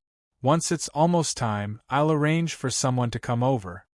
Ji Gang knew that these were all matters they spoke of in detail and at length, so he nodded and did not probe further. It was rare for Xiao Qia to come across Ji Gang, so he seized the opportunity to say, "Did Lanzhao fall ill on the way to Chazhou?" "Shifu, he's a picky eater. With you to keep an eye on him back at home, he would still pick a little of each dish to eat a little. Even when he falls ill, he is willing to take his medicine. But once he's out on business, everyone around him listens to him, and without anyone to keep watch on him, he'd dare to pick and choose his food." Ji Gang was reminded of this as soon as he heard Xiao Qia. "Oh, right. I was going to give him a piece of my mind yesterday." He steered you away from the topic. Xiao Qia finally stopped tormenting Meng and lifted his arm to let it go. "He has a guilty conscience. No doubt he wouldn't dare to mention it to you." Ji Gang nodded, but then, sensing something odd, he asked, "Why would he have a guilty conscience? Is Chuaner hiding something else from me?" "Yeah," Xiao Qia said with a slight furrow of his brows. "There is a large gash on his left hand. The return journey was long, and they didn't change the dressing meticulously enough on the way back. When I saw it last night, the wound on his palm was almost festering from all the sweating." The color drained from Ji Gang's face. He hurriedly followed up with a question, "Where's he?" "Sleeping." Xiao Qia paused for a moment before continuing. "He slept late last night and he was pretty exhausted too. He was all worn out when he woke up this morning. Shifu will have to keep an eye on him in the future, lest he doesn't take his health seriously. I'm far away in Libei, and plenty of what I know depends on what he shares with me in his letters. If he has the intention to keep it from me, then I would be kept completely in the dark." Ji Gang straightened up. "I have to watch him change his dressing." Then, he thought the better of it and sighed. "He wasn't quite nursed back to health back then when we were staying at the temple. The physicians we called for were all useless men who could not come to a diagnosis. His body is weaker than others. The longer time elapses, the more it has to be taken care of. You know it too. When he entered the capital, he was first tortured in the imperial prison followed by a flogging, and then there was your kick. That was one brutal kick. If not for my old acquaintances in the imperial bodyguards coming to his aid on the sly, Chuaner would have been long dead. His health was in a terrible state at that time, and to hide it from the others, he took medicine. Now I'm worrying day and night, precisely because I'm afraid." Xiao Qia kept silent for a moment, then suddenly lifted the hem of his robe and fell to his knees. He set both palms squarely on the ground and kowtowed formally to Ji Gang. Ji Gang was promptly stunned. "What are you doing?" Xiao Qia maintained his position and spoke with his head bowed to the ground. 6 years ago, when I rode my horse across Zhongbua, the man I hated the most was Shun Wei.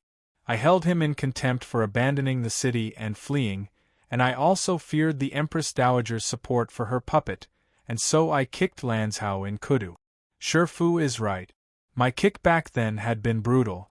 I'd done it with the intent to take his life." Ji Gang choked, momentarily tongue-tied.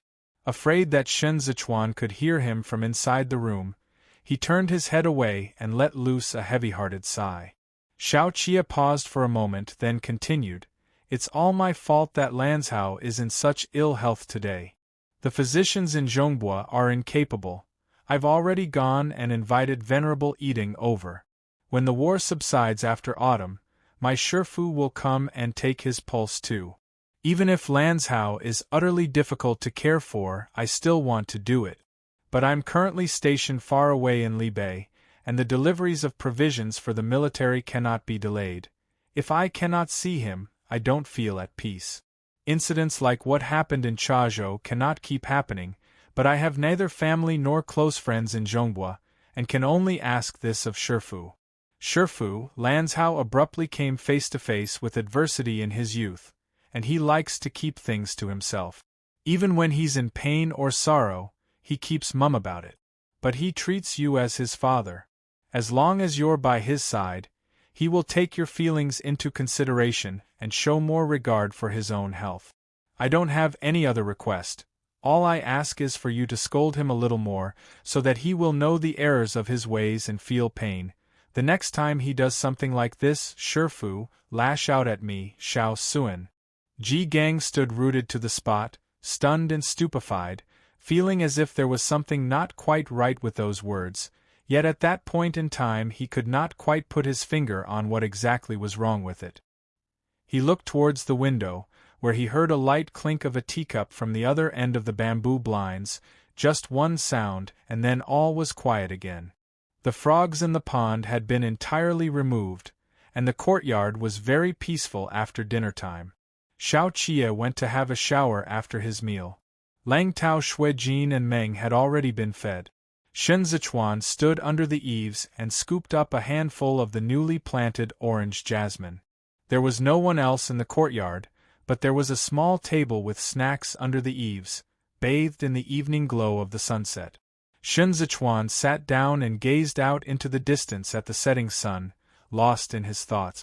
Xiao Qie walked out, damp from his shower, and crouched down behind Shen Zichuan as he dried his hair. Shen Zichuan grasped the orange jasmine and turned his head back. Xiao Qie lowered his head and kissed Shen Zichuan. The setting sun was a hue of reddish-orange, and the world, silent and still, even the wind was tactful enough to leave this portion of the courtyard to just the two of them. Shen Zichuan suddenly turned around and pounced on Xiao Qie. Partially leaning back against the door frame, Xiao Qie hugged Shen Zichuan tightly and pressed the tip of his nose against Shen Zichuan's cheek, saying in a fierce tone, "You're pressing against my injury." Shen Zichuan threw the pieces of orange jasmine into Xiao Qie's pocket. "Let me touch it." Xiao Qie did not let him. He grabbed hold of both of Shen Zichuan's wrists and pulled him towards himself.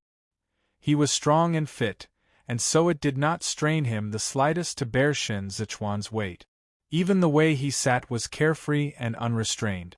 Both of them cuddled together from dusk to night. Actually, Xiao Qie had been very unhappy for the past half-month.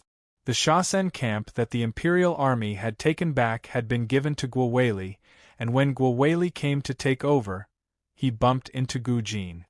Both of them found the other an eyesore, and friction was also increasing between the soldiers under their commands. Xiao Qie swallowed this grievance and took over Wu Ziyu's position in the Bianbua camp, but escorting the transportation of supplies was far more difficult than he had imagined. He was bossed around by the commanding generals of the respective military camps at the site of battle, and even after retreating to Dying, he still had to submit a full and detailed report to Xiao Jiming regardless of its significance. After leaving the military tents, he had to socialize with the merchants from Luoxia Pass and Huaizhou, often drinking through the night. Then he would have to ride off to another camp, even before the sky had turned bright. But he had no intention of telling Shen Zichuan any of these. Xiao Qie thought of the folk songs of the Hongyan Mountains. He did not know how to sing them and could only hum its melody playfully. Shen Zichuan had his eyes closed as he slept amidst the delicate scent, his head resting against Xiao Qie, and his hands clutching at the front of Xiao Qie's robe. Xiao Qie held him in his embrace, humming until it was about time before he picked him up and carried him back into their room. Shen Zichuan did not loosen his grip, so Xiao Qie bent over and blew lightly at his palms, then crouched down and watched for a short while before saying, "I'm still angry." Shen Zichuan partially opened his eyes and poked at Xiao Qie's cheeks, whispering, "Don't be. All you do is lie to me, you." Xiao Qie was momentarily at a loss for words. "Is Ergongzi this easy to deceive? You sure are remarkable to be bullying a pure and innocent young master." Shen Zichuan rolled over to lie on his stomach and faced Xiao Qie head to head. Damn this gaze. Xiao Qie could only swallow his indignation. He pinched Shen Zichuan's cheeks and spoke in a raspy voice. Go on, keep acting cute with me. It's futile, Shen Lanzhao. If you give yourself another stab the next time, I'll die immediately in Li Bei. I won't exist anymore, do you hear me? Shen Zichuan nodded, all well behaved. Xiao Qie leaned closer and bumped his forehead against Shen Zichuan's. I have to go. Shen Zichuan did not let go. When will you be back next? Xiao Qie had no answer for that. He stroked Shen Zichuan's cheeks with the pads of his fingers. Soon. There are still plenty of matters to attend to, but things should get easier once autumn arrives. It was already the hour of Z. Shen Zichuan released his grip and gazed at Xiao Qie. Xiao Qie had never felt standing up to be this difficult. He swiftly put on his arm guard and let down the bed curtain. Finally, he lowered his hand and brushed across the tip of Shen Zichuan's nose with a finger. Sleep well, Lanzhao. Lang Tao Xuejin left the city under cover of the night, with Meng following Xiao Qie along as it soared the skies and headed north. Chen Yang had already come to meet up with him mid-journey. Xiao Qie could only sleep for a couple of hours upon reaching the Bianbo camp, after which he had to head north to the battlegrounds immediately. At the very exact moment Xiao Qie left Sizhou, a donkey trotted into the territory of Zhongbua. This donkey was carrying a man bent over its back. It was impossible to tell if this person was dead or alive. A couple of hungry meowing sounds rang out from within the opening of his sleeve. The man opened his eyes with great difficulty, looked at the pitch-dark road ahead of him, and closed them again. Chapter 145. Beggar. Chapter 145. Beggar. Several days later, the garrison troops of Cizhou escorting and transporting the grain wagons arrived in Chazhou. Fei Xing returned to the residence to give Shen Zichuan a full report of the happenings in Chazhou. At the same time, he handed over his records of the prices of goods in the two prefectures of Huaizhou and Fanzhou. Not only that, he had even gotten to the bottom of Lei Changming's and Lei Jingzhe's backgrounds. Lei Changming was a native of Chazhou who had his beginnings as an armed escort. This was all open and common knowledge of his background. Fei Xing, who had made inquiries all over Chazhou with the help from the shops in Jueshi, learned that Lei Changming had engaged in the flesh trade during the reign of Yongyi, as divulged by the elderly people in Chazhou. Back then, both prefectures of Dunzhou and Duanzhou saw a burgeoning rise in the numbers of the entertainment quarters across their territories, leading to the proliferation of famous courtesans like Shen Zichuan's mother, Bai Cha. Subsequently, Lei Changming scoured the lands of Dengzhou, hoodwinking innocent and naive women and reselling them to Dunzhou and Duanzhou as prostitute. Afterward, Shen Wei ordered for the brothels along the banks of the Chashi River to close down, thereby causing the businesses in Duanzhou to fall into drastic decline. Lei Changming had no connections in Duanzhou and could only look for another way out. Lei Changming, who had until then been trying to get by, wanted to resume his old trade. He hence capitalized on the reputation of the Zhu clan and went around making connections with the officials in Zhongbua. In his process of associating with these officials, he found out that these people dreaded the time after spring every year when the Chief Surveillance Bureau would make field trips to conduct inspections and audit. As the imperial censors had the right to impeach, the appraisals of the officials involved would undoubtedly be affected. This was an important affair pertaining to their own promotions and transfers, and as such, they did not dare to act rashly and visit the brothels for pleasure. Lei Changming thus hit upon an idea. He set up a Mingshu Hall in Fanzhou, which was a poetry club cum tea-house on the surface. In actuality, however, he had the decent women he sourced put up there as secret prostitutes to bribe the various officials. However, this business did not last long either, ruined at the hands of Shen Wei. At this point in the record, Fei Xing had specifically made a note at the side. Shen Wei had spies and informers everywhere in the various prefectures. Ever since he married Bai Cha, He had been rather heavy-handed in his attempts to crush the brothel trade in the various prefectures.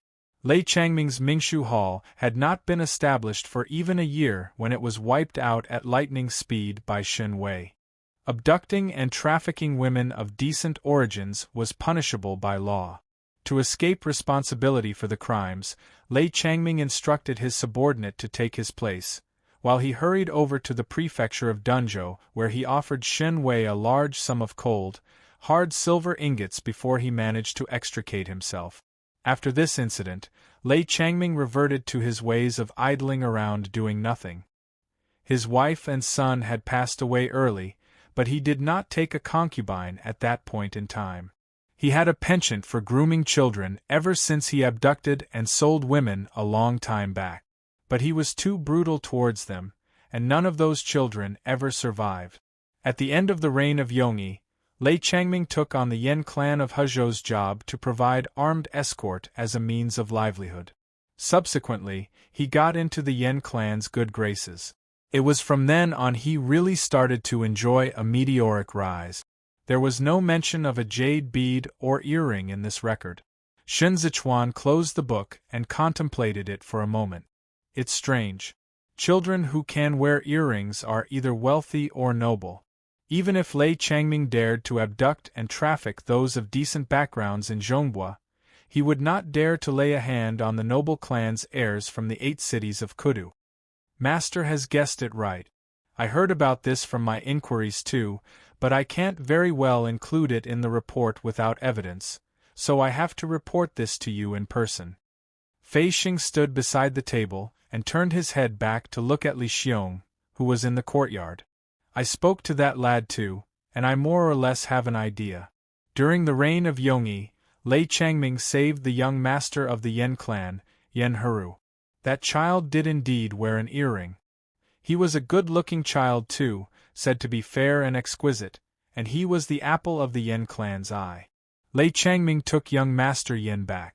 Well, as Master has seen in person, this man was a beast, and he actually harbored indecent thoughts towards that young Master Yan. Shen Zichuan snapped his folding fan shut. Fei Xing continued, but he didn't dare to. It just so happened at that time that Xiao from the Ministry of War was imprisoned, and the male descendants of the Xiao clan were all sentenced to execution. In order to preserve their bloodline, the old matriarch of the Xiao clan had the last remaining grandson of lawful birth disguised as a girl. This lawful grandson of the Xiao clan was escorted into exile in Zhongbua, where he happened to fall into the hands of Lei Changming. When Fei Xing reached this point, Xiao Tianyao, who had a book on his face, suddenly sat up. The Xiao clan? The Xiao clan from the Ministry of War during the reign of Yongyi? The Ministry of War Vice Minister, Xiao Qingbi. Fei Xing clapped his hands. Right. That's the one. You know him? Xiao Tianyao stood up in a flash, momentarily stupefied for quite a while before he answered. Of course I know him. Master, I've told you before that I'm the son of Qiao from the Ministry of War. Xiao Qingbi and my father were bosom friends. Not only that, Xiao Qingbi was an official that the Grand Mentor single-handedly promoted. It was just that he wasn't good at socializing, so he hardly interacted with the Grand Mentor. Later on, he married the elder sister of the current Minister of War, Chen Jin. It was because of this that he had a narrow escape when everyone in the Eastern Palace was being hunted down, and that was also how he was spared from being exterminated by the Empress Dowager. Fei Xing nodded. That's what happened. But Xiao Qingbi did not make friendly overtures towards the Hua and Pan factions. To remove him, Hua Xiqian abused the power of his own authority at the end of the reign of Yongyi and had Ji Lei command the imperial bodyguards to frame him as one of the participants of the Eastern Palace's rebellion case, causing all his family possessions and properties to be confiscated and sealed off. Shen Zichuan then understood. Lei Changming did not dare to lay his hands on Yan Heru, so he used the lawful grandson of the Xiao clan as a substitute instead. Fei Xing continued. The lawful grandson of the Xiao clan was older than Yan Heru, but even so, he was merely 9 years old at that time, and he was a grandchild of lawful birth, doted on and pampered by all in the Shao clan. Before old matriarch Shao met her end, she pleaded with all her old acquaintances before she could have him swapped over and sent out of Kudu. But who would have thought that he would be ravaged by Lei Changming when he arrived in Zhongbua? Lei Changming was extremely brutal. The first reason was that he always liked to drink wine before doing the deed, and so his restraint was impaired, and he did not hold himself back. The second reason was that he wanted to stamp out the root of future troubles. Drag the child out and bury him once the child was dead, and this matter would be considered over and done with. Caillou was the one who asked around and found out about it. My guess is that it's also because of this matter that Lei Changming had a falling out with the Yan clan later. This was the first assignment Fei Xing was handling for Sun Zichuan, so he naturally had to do a beautiful job of it. Fei Xing then continued to give his detailed report on Luo Mu of Chazhou. In the process of listening, Sun Zichuan eyed Xiao Tianya. Xiao Tianya's mind was preoccupied. After Fei Xing took his leave, he took the opportunity to chat with Xiao Tianya in between the changing of shift. There's no need to ask me. Fei Xing rubbed his hands together, washing the space between his fingers clean. Any news I have regarding the lawful grandson of the Shao clan came from the bandits in Chazhou. You know this too. He's nowhere as important as Yenharu, so who would remember his existence back then? 8 or 9 out of 10 of the people who fell into Lei Changming's hands ended up dead, and even if they didn't, Fei Xing sighed, feeling complicated, there's no way they can continue living. Xiao Tianya faked a relaxed demeanor and merely said, "Did I even ask you? I didn't plan on asking." Fei Xing looked at him in disdain and used his fingers to gesture at the distance between them. You know, in all probability, the reason you waltzed over here was to ask about the matter. It has been so many years since this incident. If you really can't get over things, pretend he's still alive. There is no pretend. Xiao Tianya took a few steps down the stairs and raised his arms to pillow them at the back of his head, squinting his eyes slightly as he faced the sunlight. He spoke with an air of nonchalance, "If he's dead, he's dead. It's so much more pleasantly cool to lie 6 feet under." In just a few days, it'd be the end of the 7th month, where wagons of silver returned as wagons of grain left Suzhou. Autumn was just around the corner, and Zhou Gui was worried that the grains in Huaizhou would be bought up by the other places. Now that they had money, Zhou Gui began discussion with his advisors on the issue. This business with Huaizhou needed to be settled as soon as possible. Sun Zichuan headed to the study for the discussion, and after listening, he only asked one question: "What does Mr. Qingfeng think?" Kong Ling hesitated for a moment. "As I've said to His Excellency last night, going to Huaizhou right now is too hasty. I do not approve." Zhou Gui, who was sitting in the less honorary seat next to Sun Zichuan, nodded as he spoke. "Qingfeng did indeed say that when we were discussing the details last night.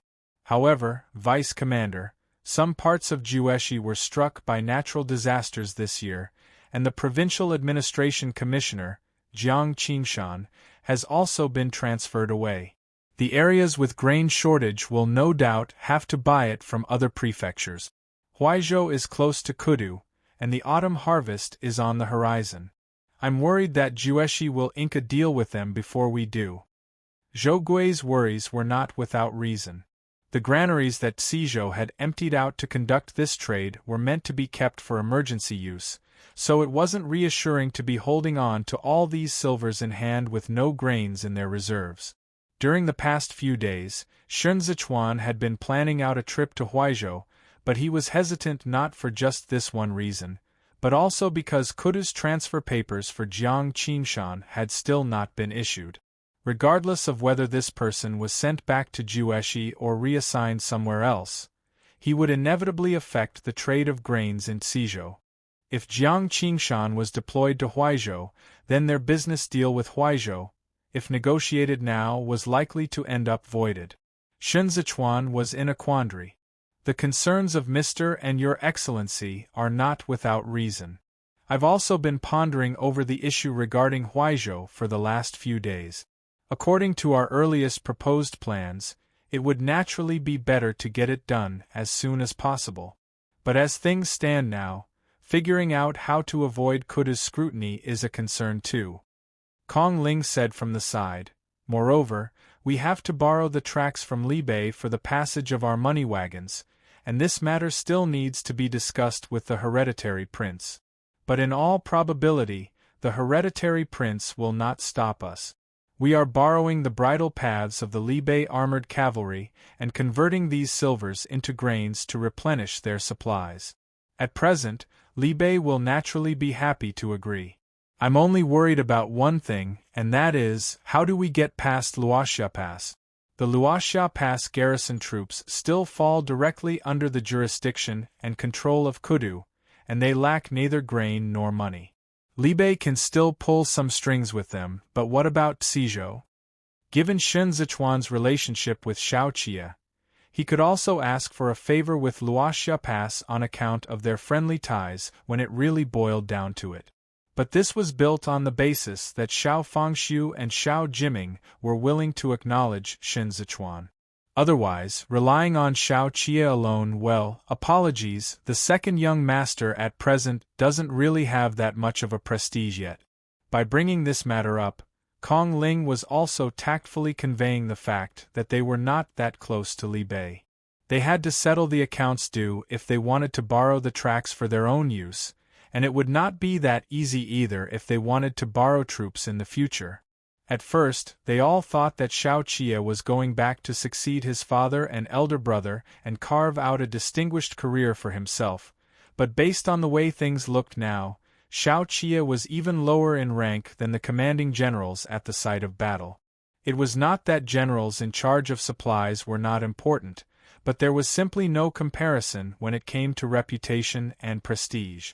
They discussed in the study until dusk, but still failed to reach a conclusion. When Shen Zichuan returned to his residence, he saw Ding Tao and Li Xiong waiting to receive him at the entrance. Ding Tao did not return to Libai, and he was not included in any of the duty shifts either, so he spent the whole day practicing shadowboxing at Ji Gang's side with Li Xiong. They had nothing to do in the afternoon after they were done with training in the morning, and thus both of them ran wild all over the place, playing to their heart's content for the entirety of the 7th month. Ding Tao was no longer upset now. He had forgotten all about Chen Yang and Gu Jin. There was also no one to nag at him when he ate sweets at night. It was only when he got a toothache that Xiao Tianya would lecture him. "Young master, there are quite a number of beggars in the city today." Ding Tao followed Shen Zichuan and said, "They are all starving to the point that they're sallow and emaciated. They said they came from the city of Danqing. His Excellency, you went out in the morning to buy an entire bamboo steamer basket worth of steamed buns, and they even fought with one another over those buns." Shen Zichuan paused in his tracks.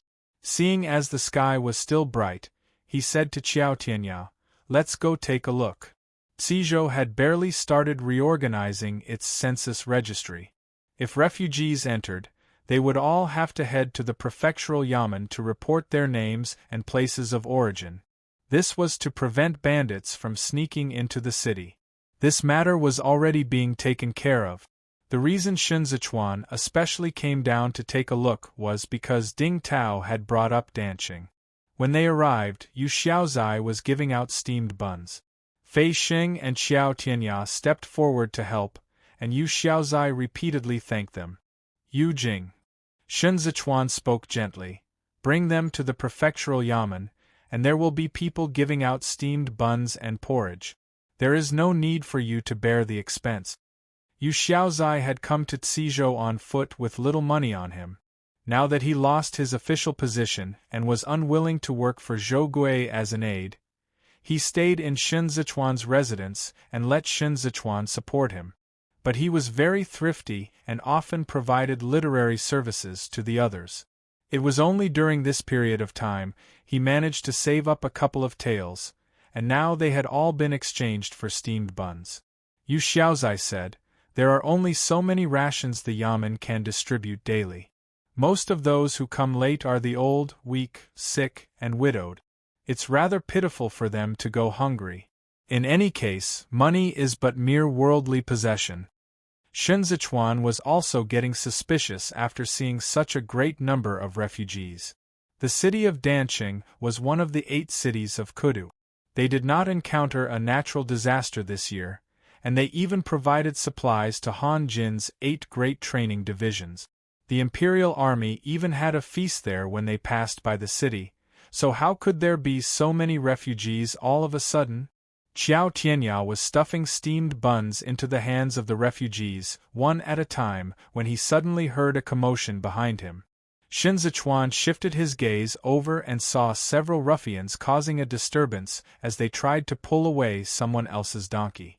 Fei Xing saw Shenzichuan's expressionless face and promptly bundled up the steamed buns and waved his hand to get the imperial bodyguards to go over and pull them apart.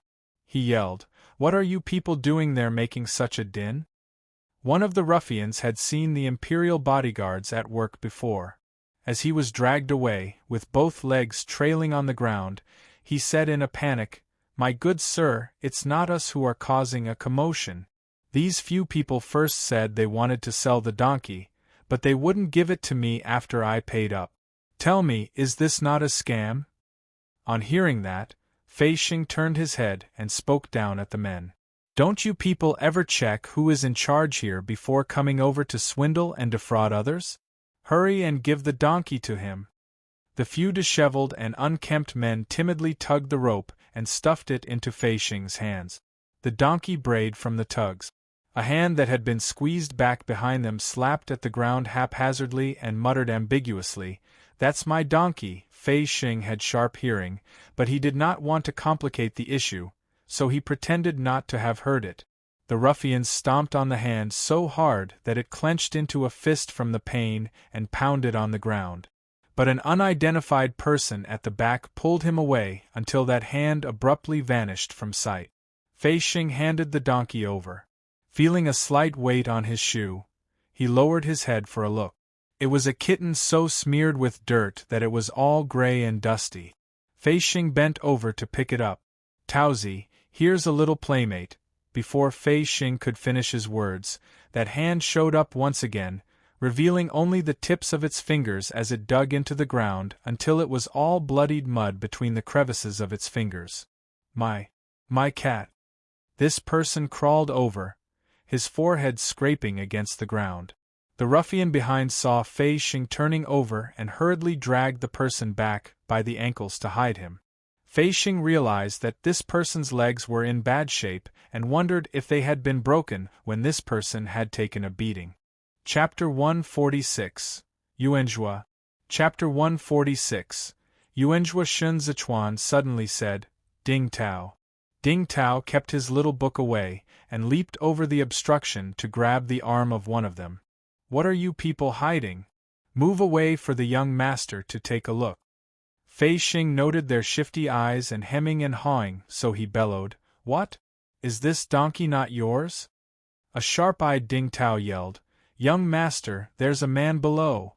The surrounding imperial bodyguards stepped forth and encircled them. Most of these people were local ruffians from the city of Danqing, and they could not help but cower in fear when they saw the hostile expressions of the imperial bodyguards, what's more when these imperial bodyguards were also all armed with blades. So before Fei Xing could give his order, they all dispersed in an uproar, revealing the man on the ground. Yu Xiaozai lifted the hem of his robe and moved in closer for a look. He bent over and exclaimed in shock, "Why is there so much blood? Quick, help him up quickly and call for a physician."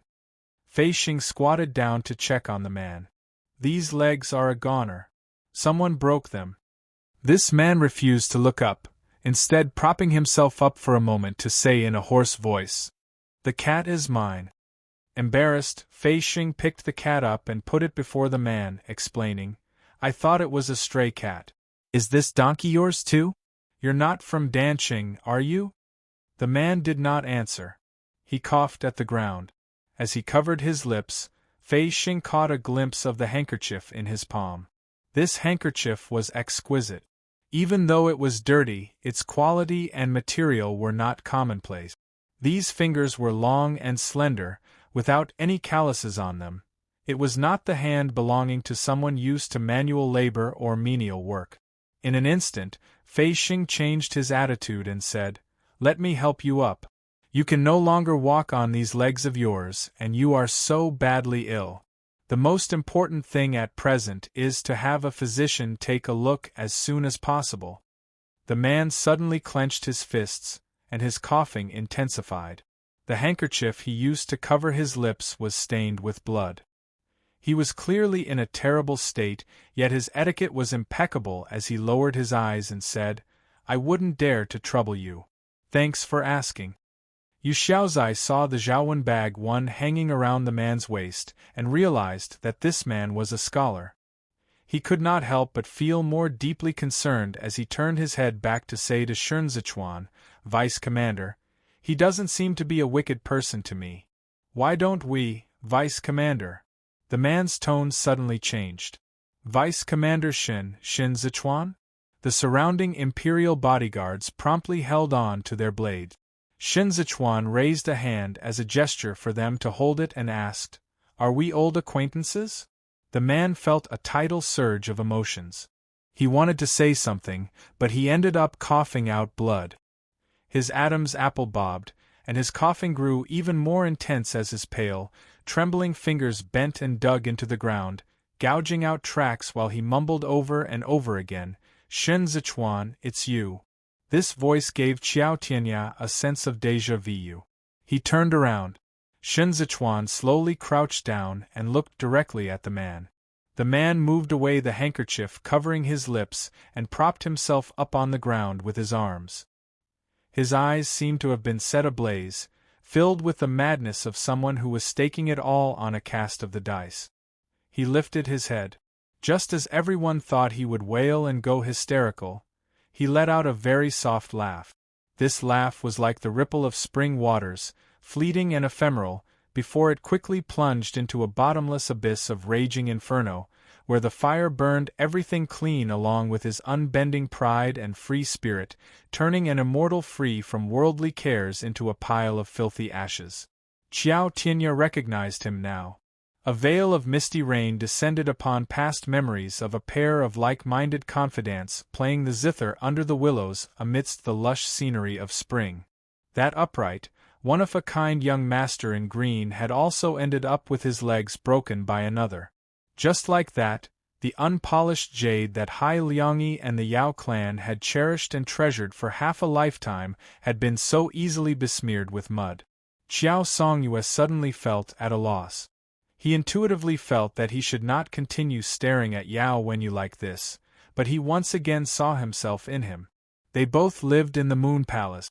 Tu Qiao Songyue had descended, and a dashing, fan-holding young master of a prominent clan had turned into a blade-wielding, down-and-out Qiao Tianya. He thought their chance encounter was transient, but he never expected that they would be fellow sufferers commiserating with each other the next time they met again half a year later. The word commiserate was truly overwhelmingly agonizing. Qiao Tianya hastily averted his gaze, unwilling to look any further. It was already late at night, and the lights inside the house were not very bright. The physician's apprentice came out with the prescription in hand. Fei Xing took it and handed it over to his subordinate to fill the prescription of medicinal herbs.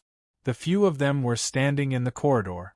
Ding Tao was surprisingly well-behaved as he held that cat in his arms. Fei Xing forced a smile and said to Qiao Tianyao, who would have expected it to be him? What was there for him to say? Stories of the unpolished jade Yuanjua Yao Wenyu had been widely circulating for many years in Kudu, and in all of them, he was hailed as a banished immortal a wayward genius living among men. Even Fei Xing, who had never associated with the literati, had heard much of this name.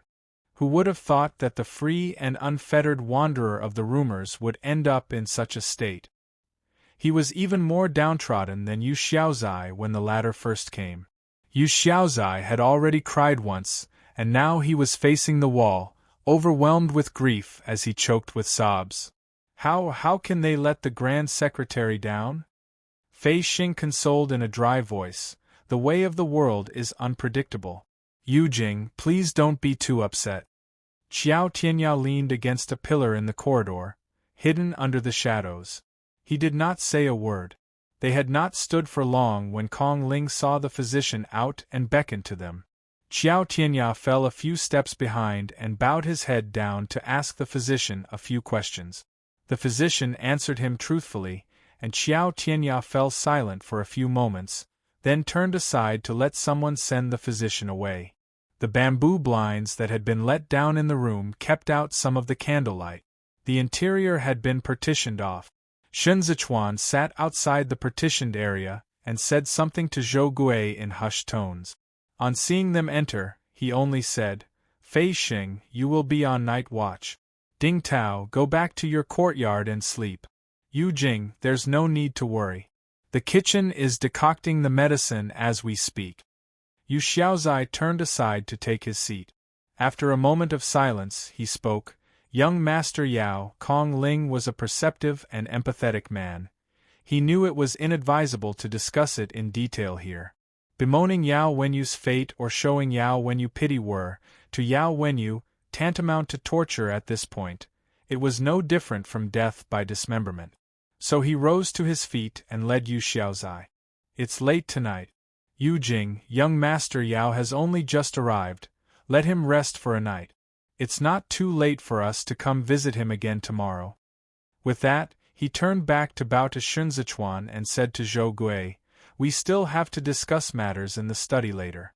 Your Excellency, please come with me too. Yu Xiaozai, having received a gentle reminder from Kong Ling, followed suit and rose to his feet to bid farewell too. Before he left, he cast a glance at the inner room and saw the shadows of trees intersecting with the flickering shadows of the candlelight. The man within was silent. Yu Xiaozai thought of Hailiangyi once more. His eyes involuntarily reddened.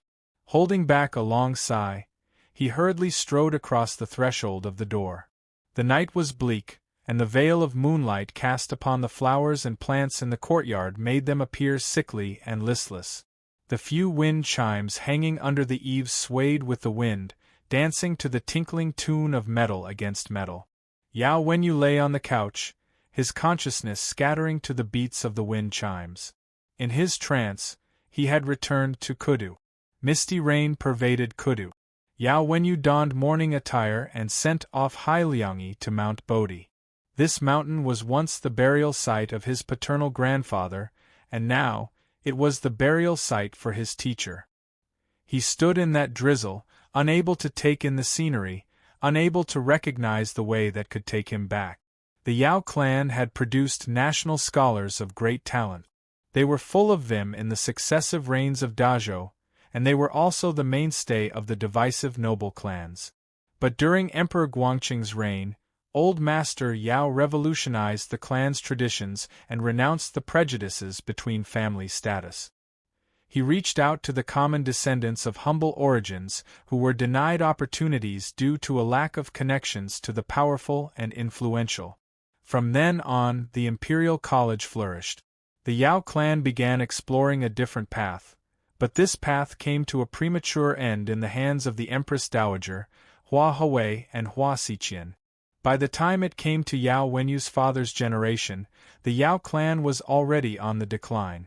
Although the Yao clan still had some influence and prestige left, it was no longer on par with what it once was during the time Old Master Yao had been alive. The most fatal of all was that the Yao clan was faced with a dearth of descendants in this generation. They only had one Yao Wenyu. The rest were all descendants from the collateral branch of the clan, and there was not even one among them who had come out top in the imperial examinations in spring. In recent years, the 8 clans had all undergone a change in heads and members. The Yao clan was no longer able to command the same level of respect from the others.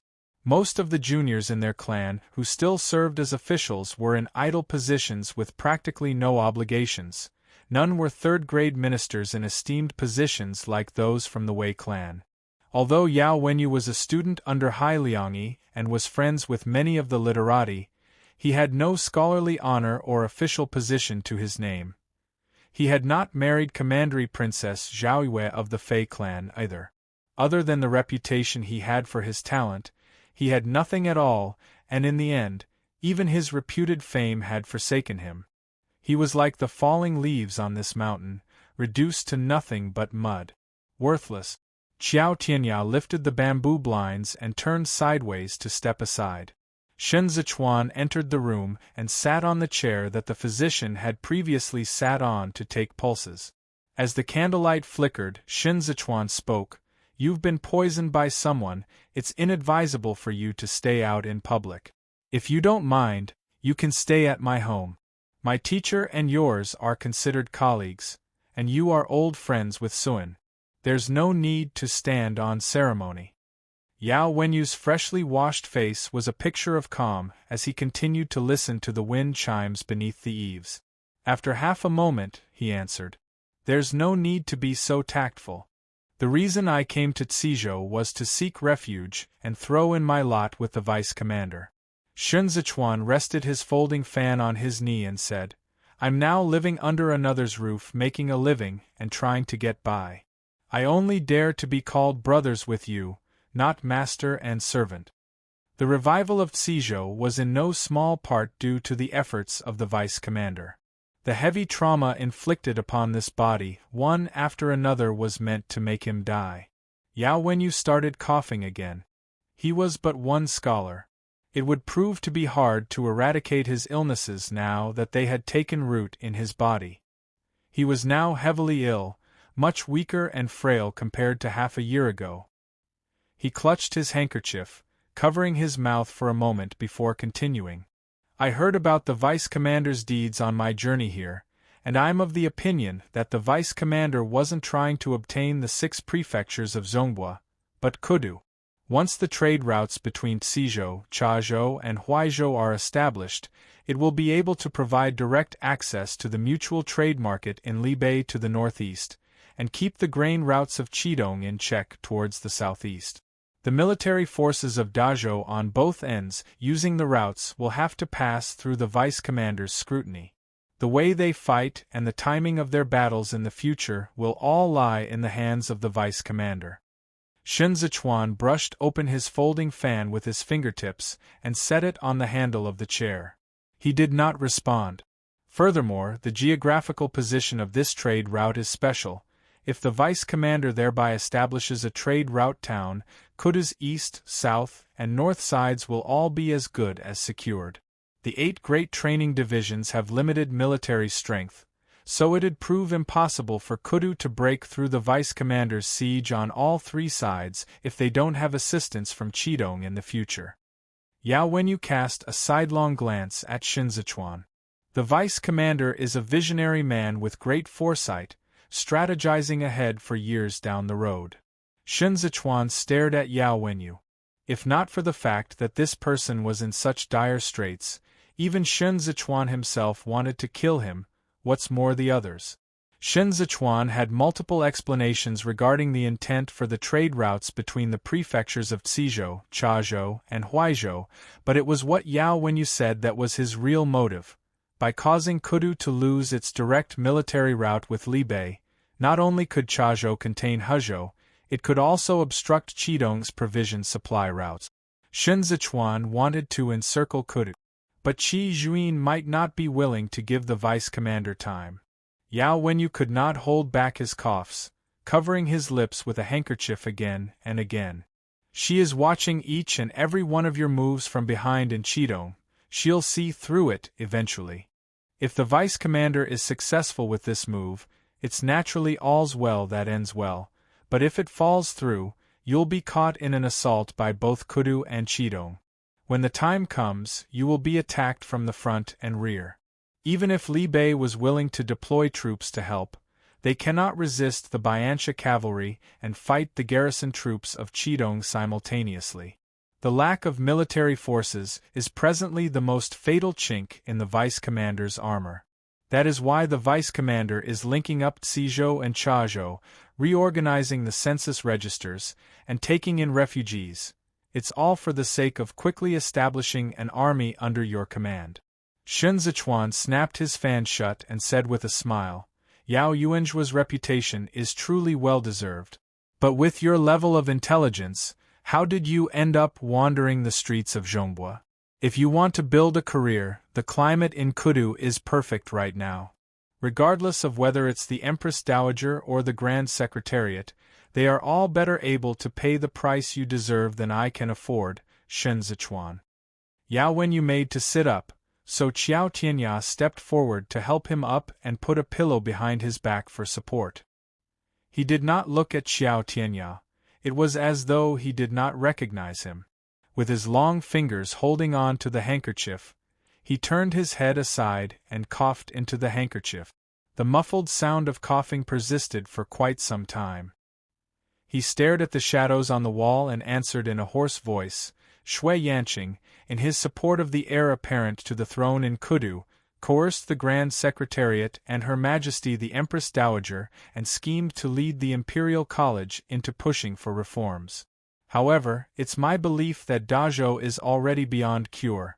Rather than restore Kudu to its former glory, why not demolish it and rebuild it from scratch?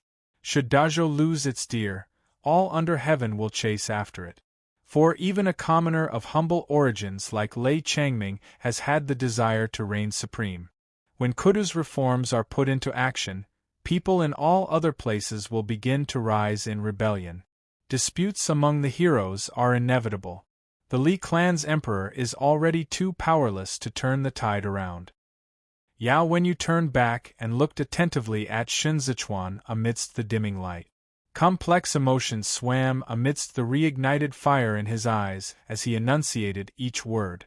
Anyone in the world can sit on the throne. The Li clan can. So why not you, Shen Zichuan? Shen Zichuan held up his folding fan and replied coldly, My aspiration lies not in this. You can't fool me. Yao Wenyu spoke under his breath. You're on this path right now.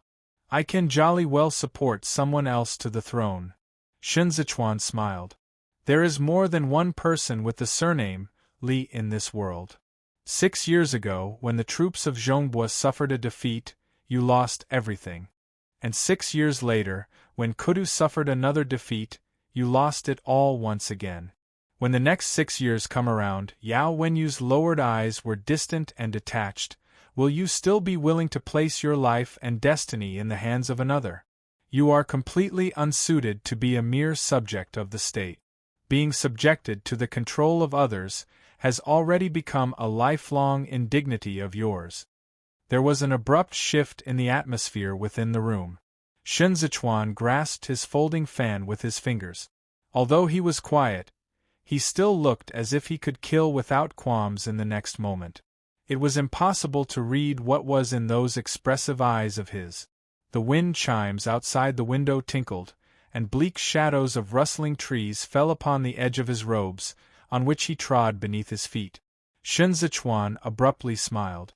If Mr. is willing to play for my team, then all matters in the future regardless of its significance can be discussed.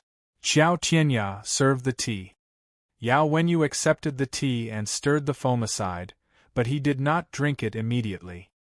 His wrist was of the same color as the teacup, but it was piteously thin and frail. He gazed at the floating tea leaves and said, self-deprecatingly, You can skip the mister. I lost to Shuexiuzhua in Kudu, got both of my legs broken, and was this close to losing my life. Didn't you ask me why I came here? Yao Wenyu was silent for a while. Because I want to finish this game of chess with Shuexiuzhua, win or lose, live or die. Chapter 147, Stepmother. Chapter 147, Stepmother. Shen Zichuan had already gotten up before dawn the next day. The courtyard was a little chilly, so he put on a pure white wide-sleeved outer robe and stood at the desk to look over Yao Wenyu's prescription. His body has been weakened by poison. Qiao Tianya held on to the teapot and brewed a cup of tea for Shen Zichuan. It's by no means an easy feat for him to have managed to preserve his life. Shen Zichuan held the teacup with both hands and said, Given Shuexiuzhua's style, He definitely went all out with the intent to kill. His brows furrowed for a moment. Is there no hope for his legs? Xiao Qianya set the teapot down and put the lid on as he replied, No. Shen Zichuan could not bring himself to continue drinking his tea, so he returned the teacup with the undrunk tea back onto the table. What about his body? Now that he's staying here, there's no need to be stingy with the medicine. Give him whatever the physician prescribes. Additionally, get a couple of meticulously attentive people to take care of him. We mustn't be too poor of a host. Xiao Tianya fell silent for a few moments, and so Shen Zichuan understood that Yao Wenyu's body was a goner too. While they were conversing last night, Yao Wenyu had repeatedly been coughing out blood. He paused for a moment. Is he awake? I'll go pay him a visit. When Shen Zichuan arrived, he saw the maidservants all waiting in attendance under the eaves, silent as cicadas in cold weather. He put on his usual expression and lifted the bamboo blinds to enter. The lamps were not lit inside the room, giving off an unwarranted vibe of cheerlessness. It was quiet and still within. Shen Zichuan could only catch a vague glimpse of Yao Wenyu's lonely back view. As if sensing him, Yao Wenyu turned his head back partially and said through the hanging door curtain, Vice Commander, please come in. It was only then Shen Zichuan lifted the curtain and bowed his head to enter. Xiao Tianya stood in the outer chamber on his own initiative, leaning against the wall as he listened to the chirps of the birds in the covered walkway. Autumn is about to fall in Xizhou, and the matter of Huaizhou has been on the vice commander's mind lately. Yao Wenyu was impeccably dressed. Although he was severely ill, he was still unwilling to present himself before the others all sloppily dressed. It was just that his legs were not in a good state, making it difficult for him to move around. Even though he tried his best to hide it, the bruises on his hands were still conspicuous. Shen Zichuan did not seem to have seen it. He said, This matter is indeed worrying. It's inappropriate to go too early or too late. I've discussed it over with His Excellency Zhou for days, and we still have yet to reach a conclusion. Yao Wenyu gave a slight nod of his head. There are two difficulties when it comes to the matter of Huaizhou. The first is Jiang Qingshan, and the second is Luoxia Pass's checkpoint. If these two difficulties aren't resolved, then it'll be hard for the trade routes between Xizhou, Chazhou, and Huaizhou to come to fruition. But if you ask me, neither of these two issues is a tough one. Shen Zichuan listened with rapt attention. Yao Wenyu looked at the new window screens made of gauze.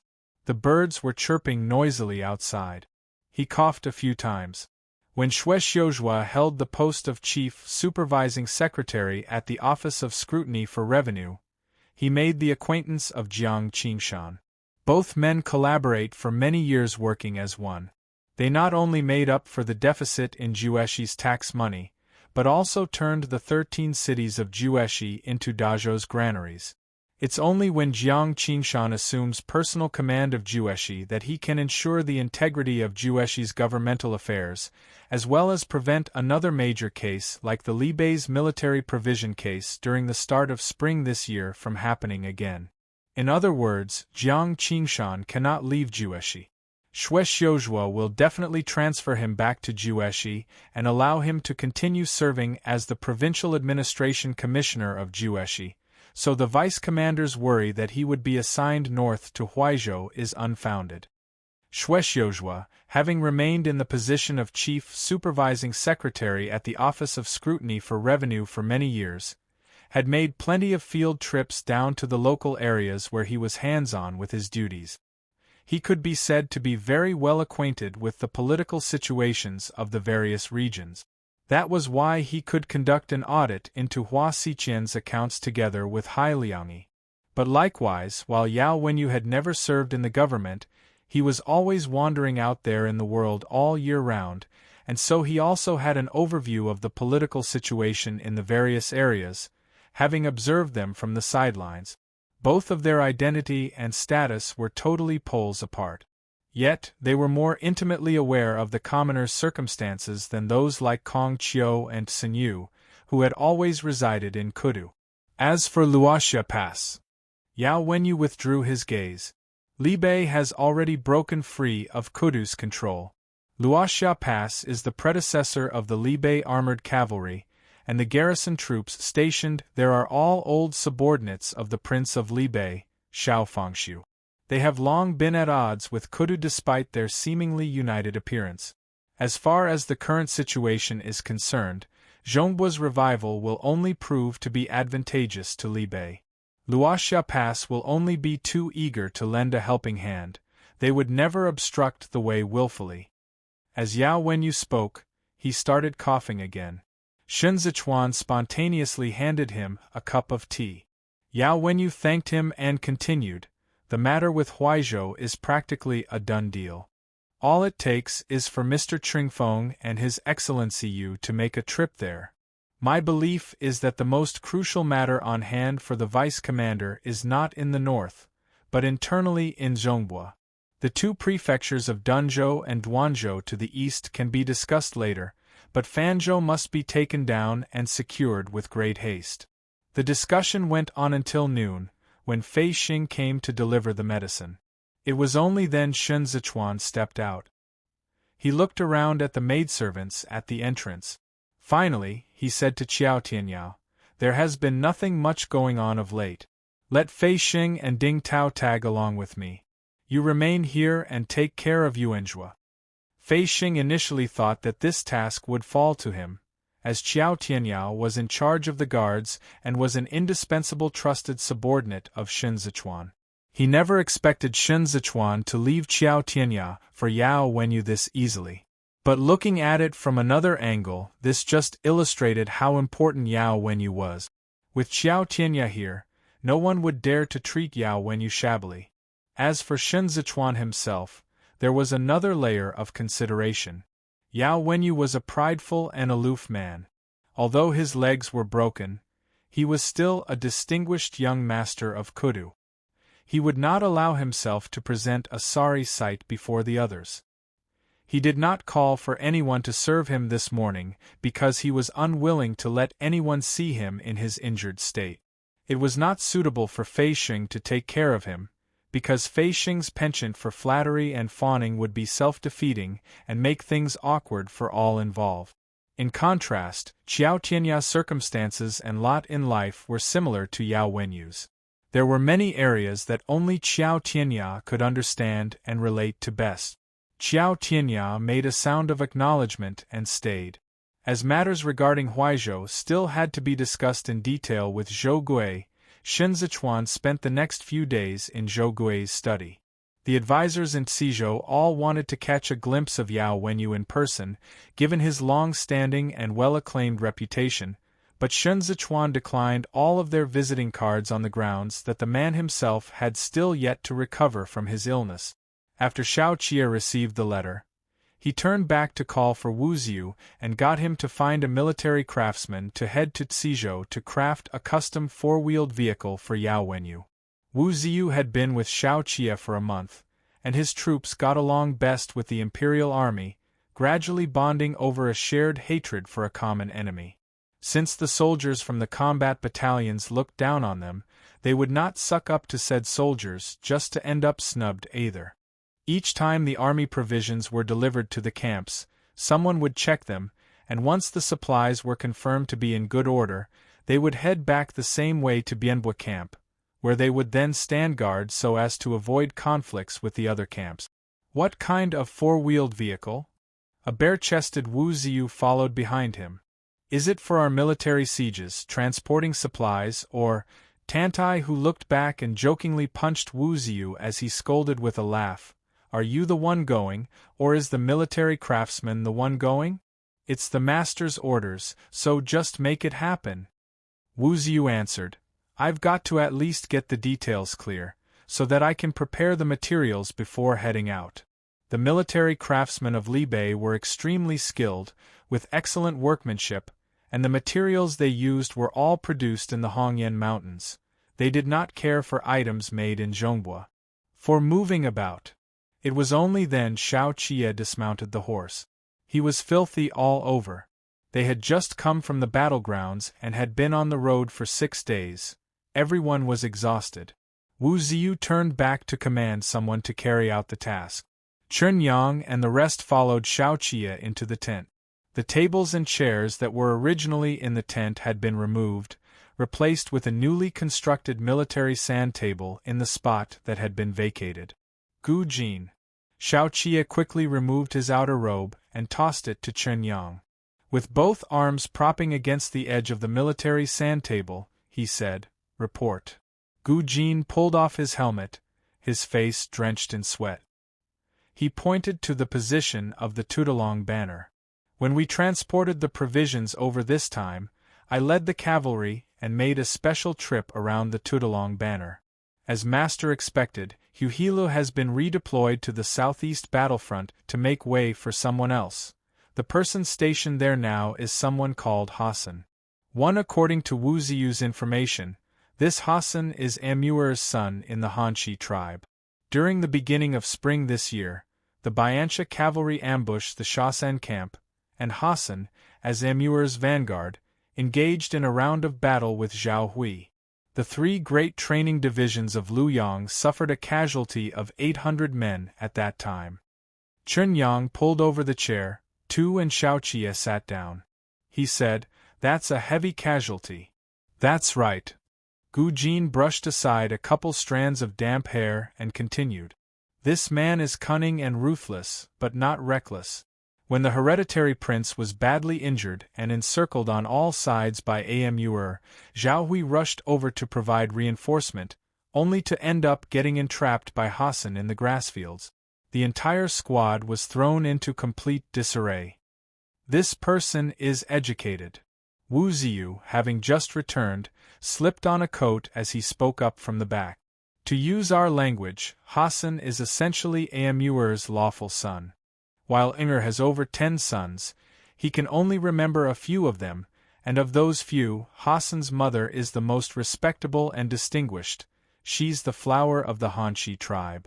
Amuer's ability to establish control over the Hanshi tribe is in large part due to her. The status of the son depends on the status of his mother, and Hassan was the son who was, by virtue of his mother's status, raised at Amuer's side and personally taught by Amuer himself. In the future, he will inherit Amuer's title of Great Hero. Allegedly, and I mean allegedly, he's well versed in the art of war. Even Huhilu is afraid of him." "Why didn't you say so earlier?" Tantai, who stroked the scar on his face. "If I'd known of his prowess sooner, I would have stayed in Tudalong Banner and not returned." "Then you'd just be serving your head up on a platter." Wu Ziyu stood still by the military sand table. His fighting style is actually a little similar to the viceroy. "Then he's ill-suited to be stationed for garrison duty." Xiao Qia set his thumb ring straight. "And he likes to provoke others, right?" The various generals did not respond, instead musing over how the second young master was pretty self-aware. Gu Jin gave a light cough before he continued. "Hassan wasn't the Biancha commanding general fighting against us Libe before this year. He was mainly stationed in the southeast of Dazhou in the previous years, and he was the commanding general who fought the most intensely against Qidong. Coincidentally, Hassan was also the one who heavily injured Qi Xiu and almost took his head off back then." "So it was him." Tantai who gasped. "Then I've heard of this man too. The person who fought with him back then was Commander-in-Chief Qi. When Qi Xiu was entrapped at the eastern side of the Biancha-linked camps and couldn't break out of the encirclement, his sons from the Qi clan did not dare to act impulsively and deploy troops for a rescue mission. Commander-in-Chief Qi went to the Qi-Jun, Bianjuan, and Sijuan commanderies one after another to ask for reinforcements. However, Sijuan vehemently refused to do so, and it was the Lu clan of Bianjuan who stepped forward to solicit assistance from Suatian Pass. It was only then that the commander-in-chief could gather military forces from the 3 parties to venture forth into the enemy's territory and carry out the rescue mission. This battle was Qi Juin's rise to fame. She took advantage of the wind direction and burned down 10 li 3 worth of the Biantia-linked camp's army provisions, and for this reason, she came to be known as the wind guiding the scorching plains, Qi Juin. But this battle was not an easy one. In truth, the legend that followed had omitted a part of the story. Qi Juin had been chased by Hassan for thousands of li after she had rescued Qi Xiu. The Qidong garrison troops had returned treading over roads paved in blood.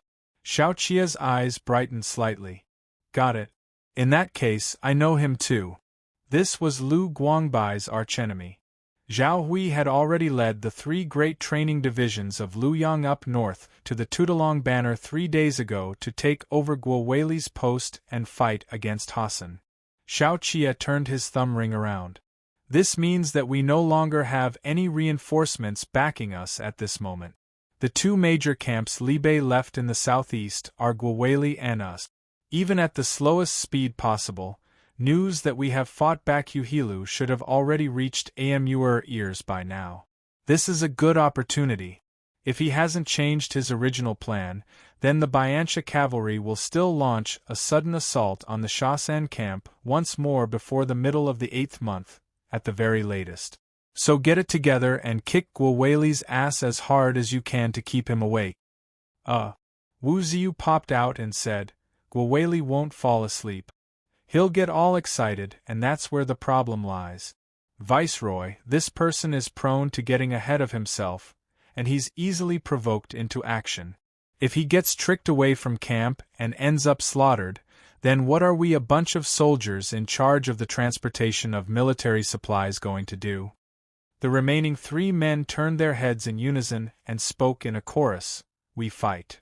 Wu Ziyu wiped the spittle off his face and said, We don't have the authority to, going by the current military order. Also, I'm not trying to put a damper on everyone's spirits, but it was partially by sheer luck that we could win the battle at the Shasan camp. Yuhilu is another Guo Weili.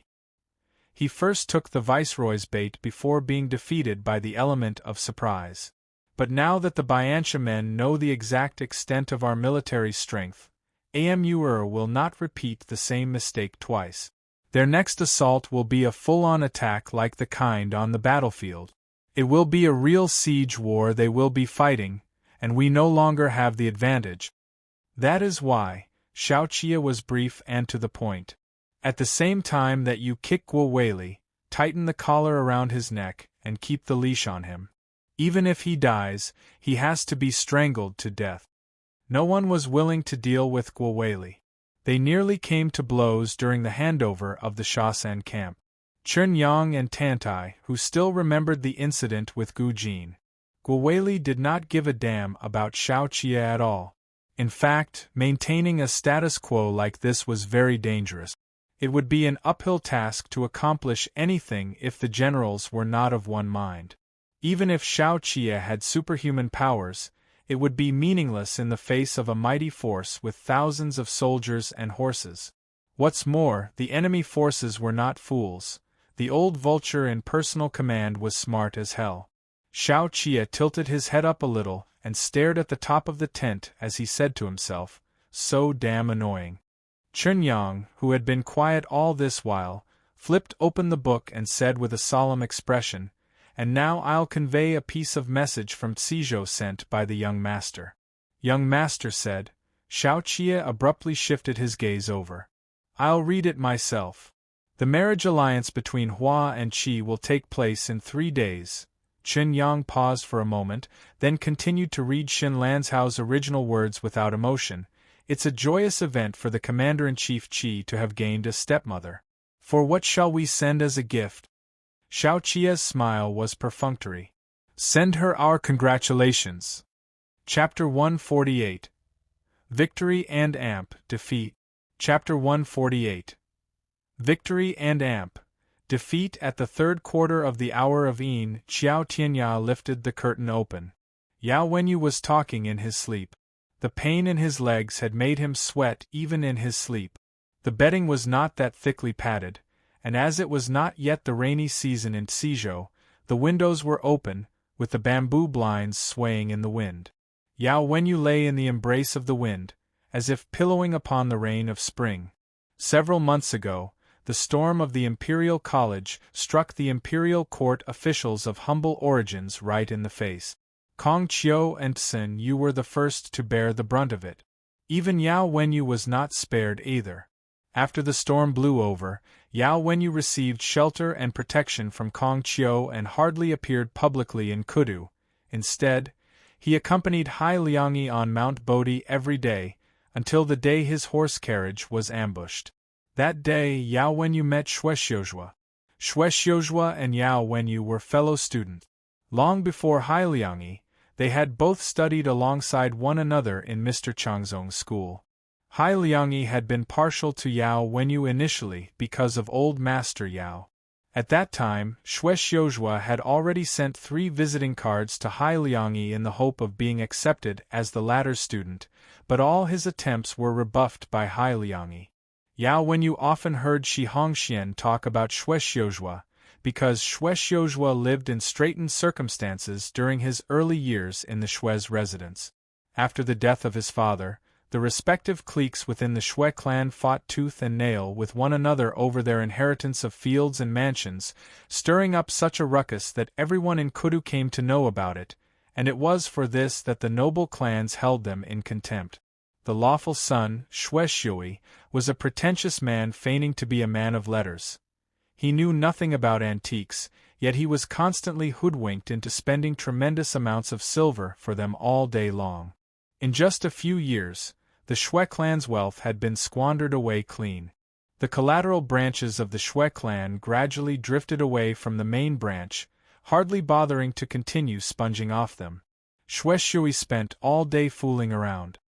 He wanted to join the Hanlin Academy, so he had a great number of gifts sent to Hua Xiqian, who was then concurrently holding the posts of Hanlin Chancellor and Grand Secretariat's Grand Secretary.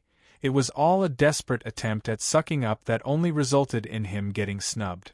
Even Marquis Helian and the Fei clan viewed him with disdain. Everyone had thought that it was the end of the Shui clan, yet it was at this moment that Shuexiuzhua made his breakthrough. His initiation into the Hanlin Academy was legitimate, done through proper channels by passing the examinations. Hai Liangyi was the one who critically reviewed the works back then, and Shuexiuzhua's essays on contemporary politics were outstanding. It was not by chance that his name appeared on the list of those who passed. Yao Wenyu had read all of Shuexiuzhua's essays on contemporary politics. The Shuexiuzhua, who had been freshly minted into the Hanlin Academy, was brimming with drive and energy. One could even see Qi Huilian's shadow in him. He repeatedly submitted memorials to the emperor to speak on the resurveillance of fields in the local areas, which was what Qi Huilian had left unfinished back then. Take the 8 cities of Kudu as an example. The noble clans gobbled up the commoners' farms and fields without reporting it to the authorities, thereby cancelling out the land tax of 10,000 hectares of field. This was something that could not be discerned from audits when the Ministry of Revenue was under the control of Wei Huaigu and the rest. However, Shuexiuzhua did not meet someone like the Crown Prince of the Eastern Palace who could protect him. His memorials offended not only Hua Xiqian, but also the various imperial court officials from the noble clans of that time. He even offended Pan Rugi. All these people were later inextricably tied to the case of the Zhongbua troops' defeat. They had long formed an alliance between themselves during the end of the reign of Yongyi. Even the seemingly marginalized Marquis Helian and the Fei clan had made moves to encroach on the commoners' fields in Danqing. Shuexiuzhua was like a baby rabbit caught in a siege, stirring up a storm on the imperial court. The denunciation came hard and fast. Hua Xiqian used Shuexiuzhua as an excuse to strike against Hai Liangyi, who had promoted Shuexiuzhua, as well as the officials from humble backgrounds that Hai Liangyi represented. Those days were difficult. Even Yao Wenyu, who was out there roaming the country, could hear snippets of rumors. Officials who were demoted back then included Kong Qiu, and minor, low-grade officials like Liang Tsuishan also inadvertently got caught up in the crossfire. Hai Liangyi managed to dodge Hua Xiqian's blows and withdrew from his position as the last of the Deputy Grand Secretary of the Grand Secretariat, thereafter minimizing his participation in the imperial court discussions. Those from humble origins once again entered a stage of hibernation. Xue Xiujua's future was limited, and he was publicly censured by Hua Xiqian. He had only just joined the imperial court, and his seat in the Hanlin Academy had not even been fully secured before he was demoted to the position of a mere writer for the revision of state history. However, it was not fear behind Hai Liangyi's retreat and concession back then. Rather, it was the beginning of the humble official's preparations to fight back. Hai Liangyi had long been concerned about the predicament of the state treasury. Instead of raising difficult questions from within Kudu, they began to investigate from the local area's account book. The person Hai Liangyi chose at that time was Xue Xiujua, and it was all at the behest of Hai Liangyi that Xue Xiujua would go on to be the chief supervising secretary at the Office of Scrutiny for Revenue. Xue Xiujua did not let Hai Liangyi down either. After going through that round of denouncements, he had become a lot more prudent and seasoned. Xue Xiujua remained as the chief supervising secretary at the Office of Scrutiny for Revenue for an entire 8 years. He ought to have been promoted a long time ago, according to his appraisals during this period. However, Hai Liangyi held him back and had him placed at the bottom to temper and hone himself. Yao Wenyu felt that this man was truly born to be an official, because he understood Hai Liangyi's intent all too well. Not only was there not a word of complaint from him, he even did a pretty good job. He knew the local political situation in Jueshi and the 8 great cities of Kudu by heart. The fact that Jueshi was able to restore its granaries to abundance had the most to do with Jiang Qingshan, but similarly, Xue Xiujua's contribution could not be dismissed either. Jiang Qingshan did not hold Yao Wenyu in high esteem, or even read Yao Wenyu's essays, because they were the practical doers rather than the idealistic talkers. To officials like them, Yao Wenyu was not as important as Xue Xiujua was, even if Yao Wenyu was truly a genius. Xiao Qia once said that Xue Xiujua was more like Hai Liangyi's student than Yao Wenyu. This was because Xue Xiujua fulfilled the wishes of Hai Liangyi and the officials of humble backgrounds. His shocking memorial at the Nanlin hunting grounds forced Hua Xiqian into rebelling, saving years of painstaking work and effort by the officials of humble origins from going to waste. Emperor Xianda passed away from illness, the Empress Dowager was forced into a retreat, and the Hua and Pan factions subsequently fell apart. They welcomed a new, young and healthy emperor, but alas, it was not meant to be. Li Jianheng was not cut out to be an emperor. Yao Wenyu bore no ill feelings toward Xue Xiujua before Hai Liangyi's death. In Yao Wenyu's eyes, he was a person in a delicate position. He seemed to have abandoned the noble clans, and yet he could still garner the full support of Shi Hongxian and the others. It was like he was standing on a certain line, where the forces on both sides were all pawns, including himself. It was raining when Yao Wenyu met Xue Xiujua on Mount Bodhi. They went to a thatched pavilion and settled down to play a game of chess. There was not a single conversation between them during the game, not even an exchange of glances. The game lasted for several hours, eventually ending in a draw. Xue Xiujua opened up his umbrella before departure. He looked back and asked Yao Wenyu, "Are you going for the imperial examinations in spring next year?" Yao Wenyu kept away the chess pieces one at a time and said, "Since there's you, Xue Yanqing, on the imperial court, what need is there for me, Yao Yuanjua?" Both of them, one standing and one sitting, listened as the rain and wind outside the pavilion intensified. The wind sent Yao Wenyu's sleeved robe fluttering. He held the chess box with one hand, looking like an immortal sitting at leisure as he dropped the jade pieces into their box. It was as if he would ride the wind and depart the very next instant. As Yao Wenyu spoke, a speck of mud splattered onto his green clothes along with the wind and rain, wetting that fluttering sleeved robe, consequently reducing him to a mere mortal. Xue Xiujua looked at that speck of mud and said, When teacher was seriously ill, Kong Chiu once paid him a visit. You gave him counsel in the main hall, but the one being plotted against was Han Chung. He shifted his gaze away from the mud to Yao Wenyu's face, as if looking at him in the eyes anew. It was at that moment I realized, that's all there is to Yao Wenyu. The chess piece between Yao Wenyu's fingers slid into the chess box. He said, "You're right. That's all there is to Yao Wenyu." A year ago, teacher thought that opportunity had come knocking. With Emperor Tianqian's trust, those from humble origins could show what they were made of, but that was all wishful thinking on his part in the end. Xue Xiuzhua said calmly. The fight between both factions has been going on for several years, yet the issues that have been resolved are few and far between.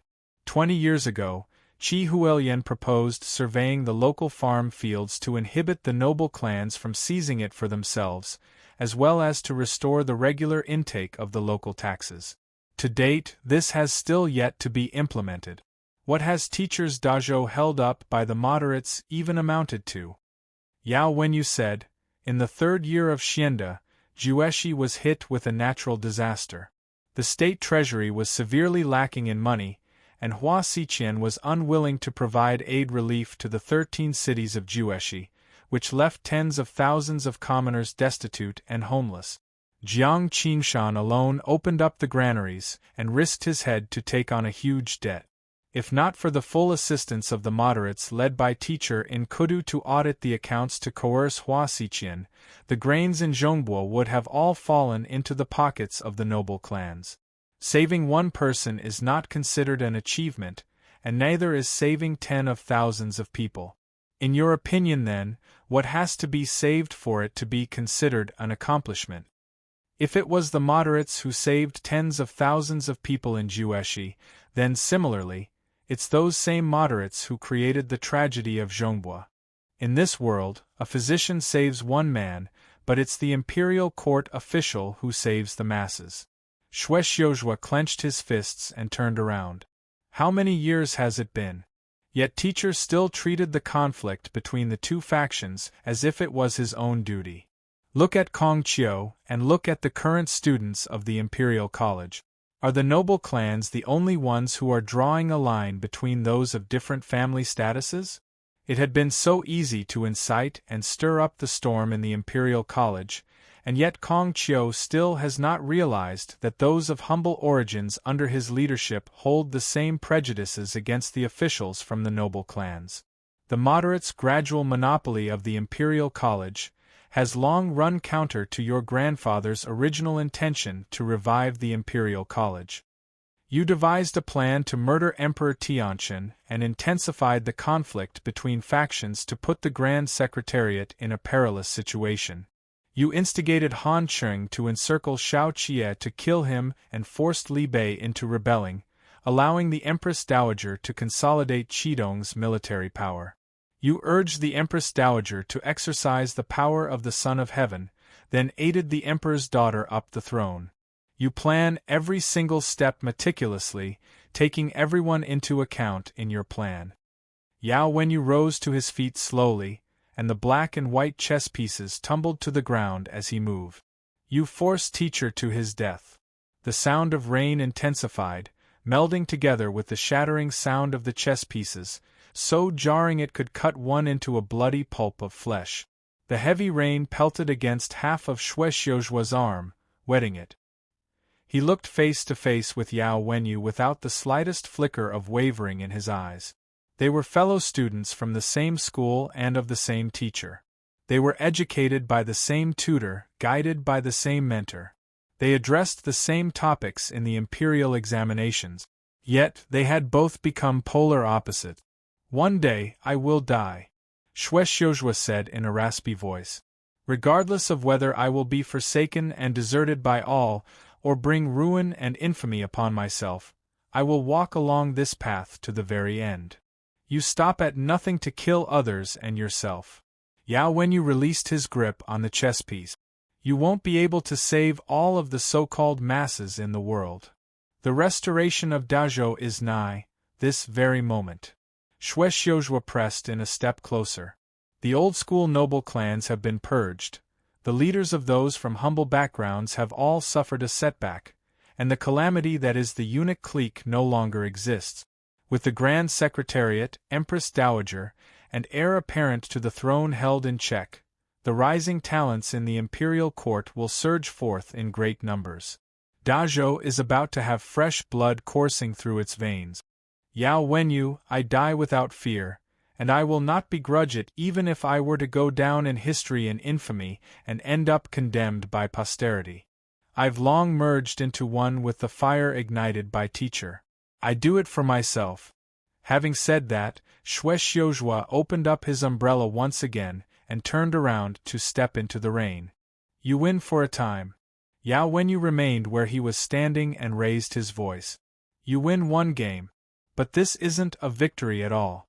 Variables are endless with the world in chaos. You can't take everyone into account. Xue Xiuzhua. The rain fell in torrents, venting it all in the world. The green bamboo at Hai Liangyi's burial mound broke off in response, and muddy water flowed down the slope, like a face covering itself as it wailed bitterly. It's a draw today. The victor has yet to be determined. Xue Xiuzhua stopped in his tracks. He did not look back. But since there's Xue Yanqing in the world, what need is there to keep a Yao Yuanzhua around? You and I do not share the same path. After tonight, there is no need for us to see each other again. This game isn't finished yet. Yao Wenyu said. There is no such thing as a draw by my hand. Xue Xiuzhua seemed to have smiled. He looked back for the last time and gazed fixedly at Yao Wenyu for a long time. A curtain of rain separated them. They seemed to have been separated by a deep chasm from birth, like the shadows cast of heaven and earth. They would never ever become fellow travelers. The words, Xue Yanqing, had always been obscured by Yao Yuanzhua. From the legitimacy of their lineage to Hai Liangyi's choice, Xue Xiuzhua had never once won. Yet, at this very moment, he was the picture of condescending pity. You've lost. The horse carriage raced along the mountain road, surrounded by the barking of dogs everywhere. The pursuers spurred their horses on in hot pursuit of the carriage. Yao Wenyu's coachman was dead. Unable to control the direction of the horse carriage, Yao Wenyu could only let the carriage flee hastily and haphazardly through the mountains. Stray arrows came whizzing from behind and stabbed into the carriage. Several of them nailed to the ground beside the horse. Startled, the horse completely broke free from its reins. Someone had already leaped onto the back of the carriage.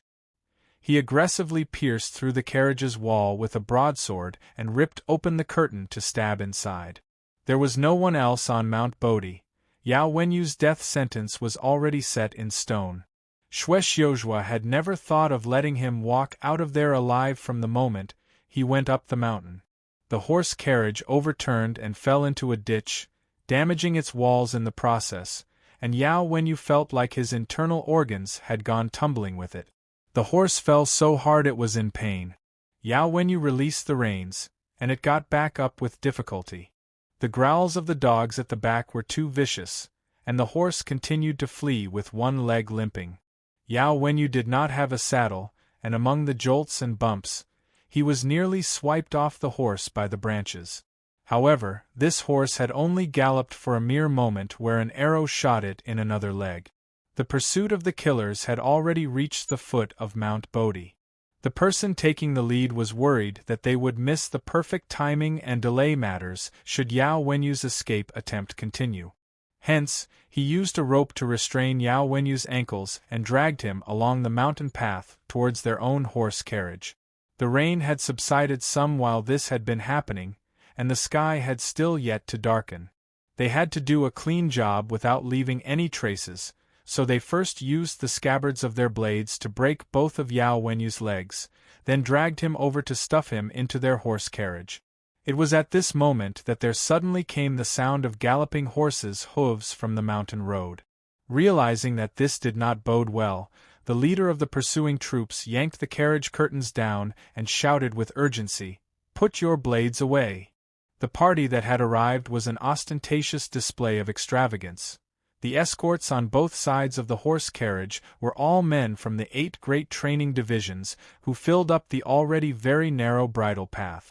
The leader of the pursuing troops signaled for the carriage driver to pull aside the horse carriage, and all of them stood subserviently in a row to make way for the other party.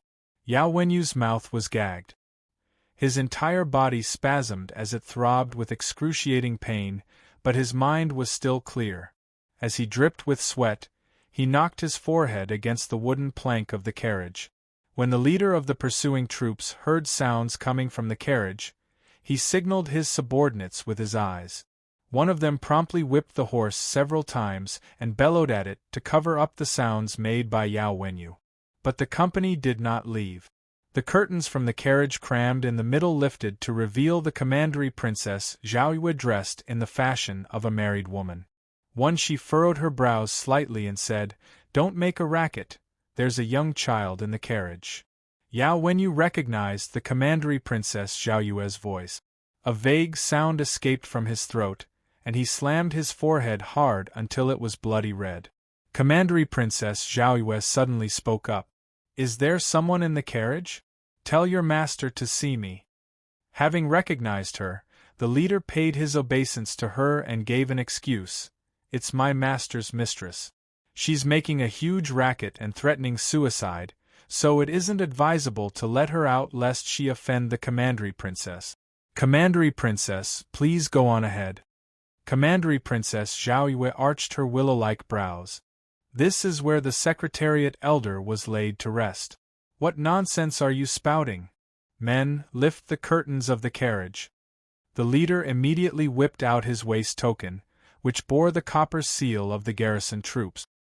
He said, "We're on official business with official warrants in hand, acting under the orders of the Ministry of Justice. Commandery Princess, how can you, a person without official authority, meddle in affairs of the court as you please? Even if the Marquis Helion is here in person today, he wouldn't be allowed to lift the curtain by force." Ever since marrying into the Pan clan, the Commandery Princess Zhaoyue had been living in Danqing. After Hai Liangyi's death, she followed her husband to the capital. She had originally arranged to visit the Yao clan today, but who knew that the married couple would arrive only to learn that Yao Wenyu had yet to return from his trip into the mountains. She was familiar with Yao Wenyu's character. He would definitely not miss an appointment without reason, and so she had her carriage driven over to take a look. She was already of the firm belief that this group of people before her was up to no good. The leader of the group figured that there was nothing the Commandery Princess Zhaoyue could do. No one from the Fei clan of today was an influential minister serving in the imperial court, so the Marquis Helion would not go around offending people rashly. With this thought in mind, he sneered, "If the Commandery Princess isn't moving, then we'll be taking our leave first." However, before he could move, he saw the guards from the 8 great training divisions hold down the hilts of their blades in unison. An exquisite, slender finger from within the carriage gently lifted the curtain to partially reveal a temple with a flower on it. The narrow-sleeved palaceware of a court lady trailed down to the floor of the carriage, exposing the tips of satin shoes of exquisite quality, while eastern pearls too hung down at the edge of her collar. Her voice was soft and gentle. "If the Commandery Princess doesn't have the right, how about me?" The leader of the group was still frozen in place when he heard a guard bellow, "Third Missy Hua is on board. Get on your knees now." In Kudu, besides the apple of the Empress Dowager's eye, who else would still dare to take on the address of Third Missy Hua? Cold sweat dripped profusely from the man as he immediately kneeled and kowtowed. "I deserve 1,000 deaths for obstructing the Third Missy." Chapter 149, Hua the Third. Chapter 149, Hua the Third. It was dark in Kudu. Lanterns had been raised on both sides of the street. Hua Xiangyi's horse carriage returned to the city and made a beeline for the Pan's residence. Giving instructions to those in attendance at the sides, she simply said she wanted to have a girl-to-girl late-night chat with Zhaoyue, and so sent someone to the palace to convey the message that she would be back later. Commandery Princess Zhaoyue's path to marriage had been fraught with difficulties. Marquis Helion initially had his heart set on Yao Wenyu, and later Shao Qie when the Empress Dowager had taken matters into her own hands. But in the end, neither of them worked out. Marquis Helion found it rather humiliating. He felt that Commandery Princess Zhaoyue was no longer young. What's more, she was the lawful daughter of the Fei clan born of the principal wife. It was inadvisable to drag the matter any further, and it just so happened that Han Qing came calling on them at that time, so he had the Commandery Princess Zhaoyue betrothed to a lad from the Han clan. But this marriage did not come to fruition, because the Marquis Jr., Fei Shi, was a loafer, and he was very well aware that the lad from the Han clan was one too. In fact, that lad was even worse than that Han Jin. Fei Shi held him in contempt, finding him unworthy and undeserving of his elder sister, so he brought some men over to create a big ruckus, forcibly ripping this marriage plan to shreds. Marquis Helion could not control his son. Left without a choice, he pondered over several options, oscillating between them before deciding on Pan Yi, the second son of a concubine from the Pan clan. He was Pan Lin's younger brother. Both clans knew each other inside out, and they were both similarly part of the 8 great clans. Fei Shi carefully observed this potential elder brother-in-law for a period, and only then did Commandery Princess Zhaoyue finally marry. Pan Yi was a scholarly and refined man who originally held the post of director of the Bureau of Waterways and Irrigation under the Ministry of Works. Later, Pan Xiangjie safely made it through the public ditches case, and Pan Lin took over Wei Huaigu's post in the Ministry of Revenue. Subsequently, Pan Yi was promoted too. He was transferred back to the Pan clan's hometown of Danqing to serve as the commandant of Danqing. This person was fond of reading, and he had a deep respect for Yao Wenyu's talents and learning. That was why he had accompanied his wife when the latter went to pay Yao Wenyu a visit. Pan Yi was originally waiting at home when Pan Lin just so happened to get off court session. Both brothers were talking in the front hall when they heard someone come calling from behind. Pan Lin was now in charge of the Ministry of Revenue. As plenty had happened in Kudu after spring, the appointment document from the imperial court had yet to be issued, so he still carried the title of vice minister. He was taken aback after hearing the servant's report and questioned, "The third missy wants to see me?" Hua Xiangyi had yet to be married, and she was the apple of the Empress Dowager's eye. The guards accompanying her in and out of the palace could not be underestimated. It was tough for males who were outsiders to get a glimpse of her appearance. Even if Pan Xiangjie wanted to see her, he had to be summoned. Pan Lin did not know what was going on, and he did not dare to dally either, so he hastily got up with Pan Yi and hurried over. The moment Pan Yi entered the courtyard, he saw his wife standing under the eaves weeping. There was also a physician inside the room. Pan Lin was shocked, thinking that Hua Xiangyi had been injured, so he hurried over to ask, "Younger sister-in-law, what's happened?" Commandery Princess Zhaoyue cried so hard both of her eyes were red. She clutched her handkerchief, but before she could say a word, she was racking with sobs once again. She covered her face and turned away, and Pan Yi rushed over to protect her, asking as he pulled her along, "My dear, what's going on?" Hua Xiangyi said from within the room, "The vice minister and the commandant are both elder brothers one of mine, so there's no need to observe the formalities so scrupulously. Please come in to talk." Pan Lin felt relieved when he heard Hua Xiangyi's gentle voice, which did not sound like she was injured. He exchanged glances with Pan Yi and hesitated for a moment, then went ahead to lift the curtain and enter. There was a screen set up in the room, and Hua Xiangyi was sitting in the seat of honor. Both men kneeled and greeted in unison. "These humble subjects pay their respects to the third missy." Hua Xiangyi said, "Brothers, please rise." Through the beaded curtain at his side, Pan Lin saw a physician inside, so he asked, "Who is injured?" After a moment of silence, Hua Xiangyi answered, "Truth be told, the man lying inside is none other than the Grand Secretary's beloved pupil, Yao Wenyu." Pan Yi promptly exclaimed in delight. It's Yuanjua. But his expression changed abruptly the moment the words left his mouth. Anxious, he asked, "Oh no! Did he get hurt on Mount Bodhi? I heard the bridle path on Mount Bodhi has been in a state of disrepair for many years and is accident-prone on rainy days." Commandery Princess stood at the side and wiped her tears. "How is elder cousin brother injured because of the bridle path?" "He was hijacked and robbed." Sorrow overwhelmed her at this point. Those legs. What is he going to do in the future? Many thoughts flashed through Pan Lin's mind in an instant. He was presently at the critical juncture of a promotion. Once the appointment document to promote him to Minister of Revenue had been issued, he would only have to wait a few years for the inspection's appraisals to catch up and cancel out the impeachments he had received during the public ditches case, and his future would be a bright one paved with unlimited possibilities. Yao Wenyu's identity was special, and there was a political undercurrent surging through the imperial court at present.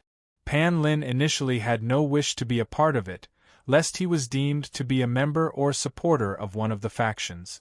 However, he respected Hai Liangyi. Pan Lin paused for only a moment before he said, "Mount Bodhi is on the outskirts of the city, and there are patrol squads inside and outside of Kudu. Yuanjua's meeting with a mishap is by no means a trivial matter. Third Missy, please tell me the details first." He did not evade the issue nor begged off the matter, so Hua Xiangyi knew she had been right to find him. Pan Lin had a bad temper, and the only friend he had to have fun with together was Fei Shi. The one he could not deign to deal with the most was Shui. Back then, after the public ditches case, Xiao Qia had hosted a banquet after being conferred a noble title, and Pan Lin had gone at his invitation.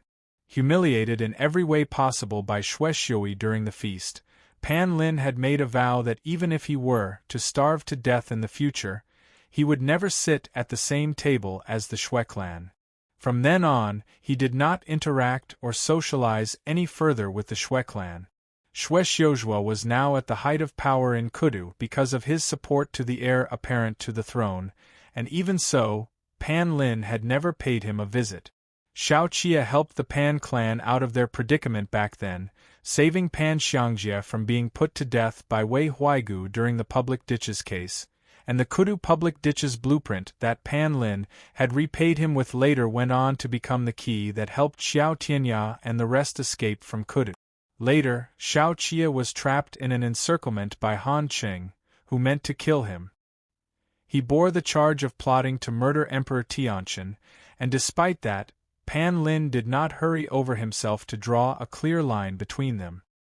His father, Pan Xiangjie, was a fence-sitter who swayed wherever the wind blew, but he, Pan Lin, could stand up to being called upright. Hua Xiangyi gave him an account of their encounter with Yao Wenyu in a hushed tone. "Eventually," she said, "would the vice minister be willing to hear a few words from me?" Pan Lin answered, "This humble subject is all ears." Hua Xiangyi looked slightly out of the corner of her eye at that beaded curtain. A moment later, she said, "The storm brewing in Kudu is currently unstoppable. The trouble Yuanjua came face to face with today is by no means a coincidence. The vice minister knows better than me about the affairs of the imperial court. The Grand Secretary's remonstration by death will be a matter of regret for Dazhou through the ages. Yuanjua is not only the Grand Secretary's beloved pupil but also the Yao clan's beloved son. His reputation is now in tatters because of the Imperial College incident, but his talents and learning still remain, and his moral integrity still exists.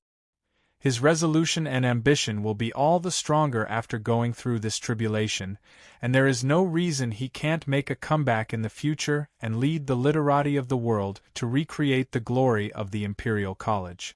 Pan Lin said nothing. After a long silence, Hua Xiangyi continued, "Yuanjua must leave Kudu as soon as possible after tonight. I'm about to marry far away to Qidong, and it'd be inconvenient for me to come and go freely. Although I have an imperial palace rank, I can't openly send him out of the capital with great fanfare. At this point, Hua Xiangyi rose to her feet and slowly kneeled to bow to Pan Lin across the screen. Pan Lin's face turned pale. He strode a step forward and said, "This won't do. Third Missy, please rise quickly." Hua Xiangyi kowtowed and said, "Yuanjua is blessed to have been successively taught by wise teachers in this life. I've read all of his essays.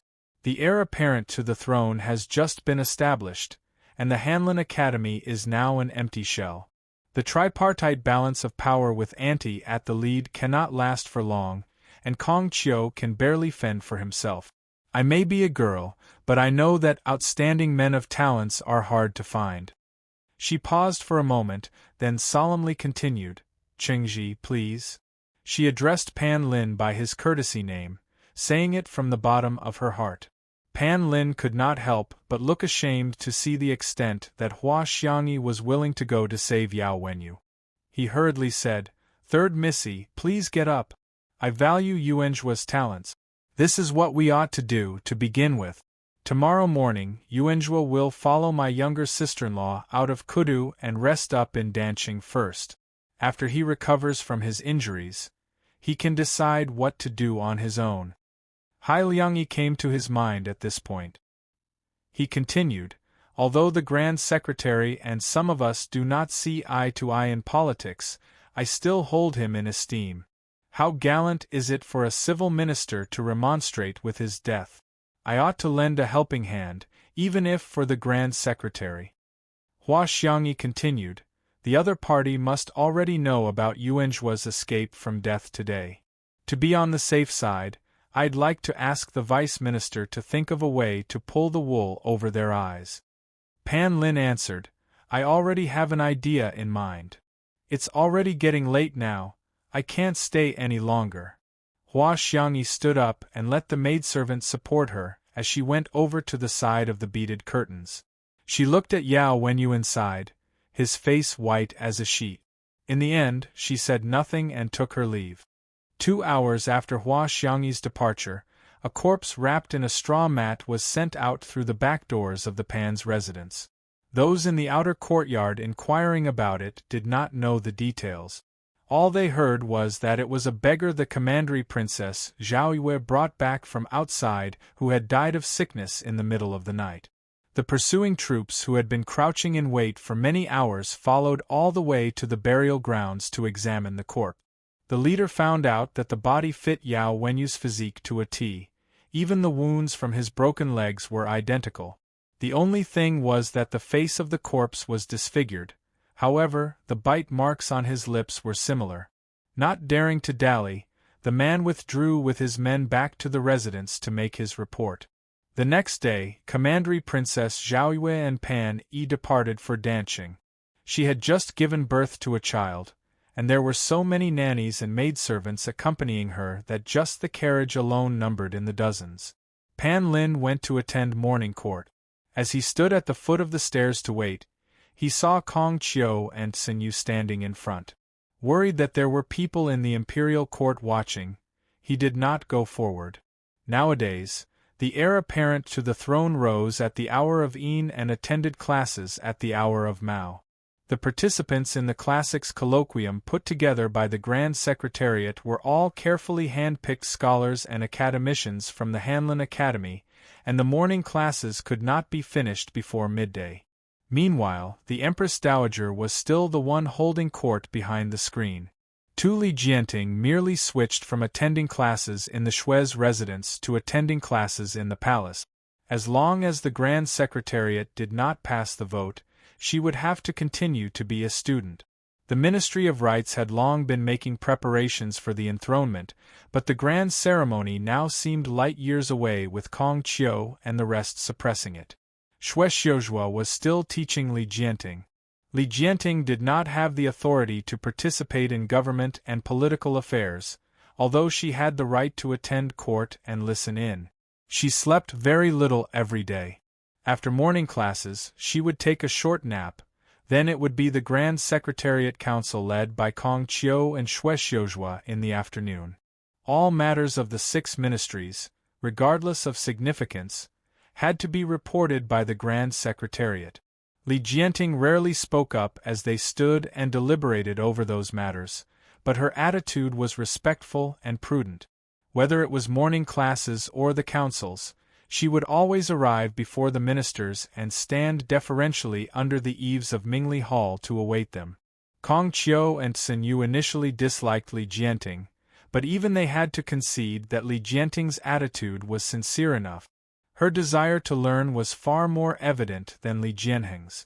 Pan Lin prepared to board the carriage after he left the court. Just as he was about to lower the curtains, he saw Xue Xiuzhuo walking out of the palace gates with another person. Both men's eyes met for an instant. Pan Lin nodded calmly and managed with some effort to bow partially to him. Only then did he let down the curtain of the carriage. Xiao Tianya shut the window, making a slight noise. Yao Wenyu woke up. It was as if he had just stepped out from the shaking carriage. The stifling heat was everywhere. He turned his eyes and saw Xiao Tianya. Xiao Tianya said, "It's now the third quarter of the hour of Yin. You can sleep for a little longer." Yao Wenyu said expressionlessly, "Having awoken from a dream, I'm none too keen to return to it."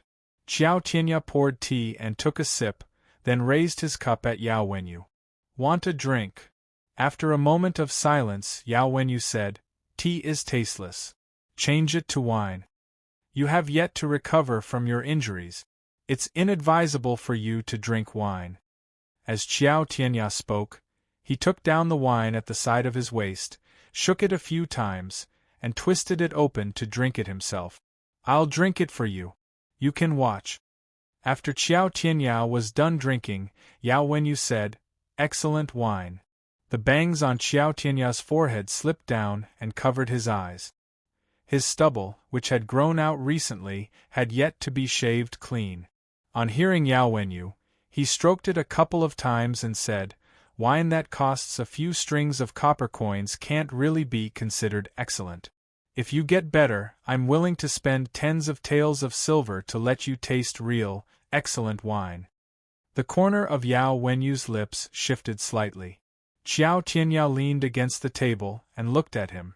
"The military craftsman from Libei will arrive in a few days. I can go out with you to appreciate the autumn scenery of Cizhou." Yao Wenyu's smile faded. He looked out of the window. There was the tinkling sound of the wind chimes under the eaves again.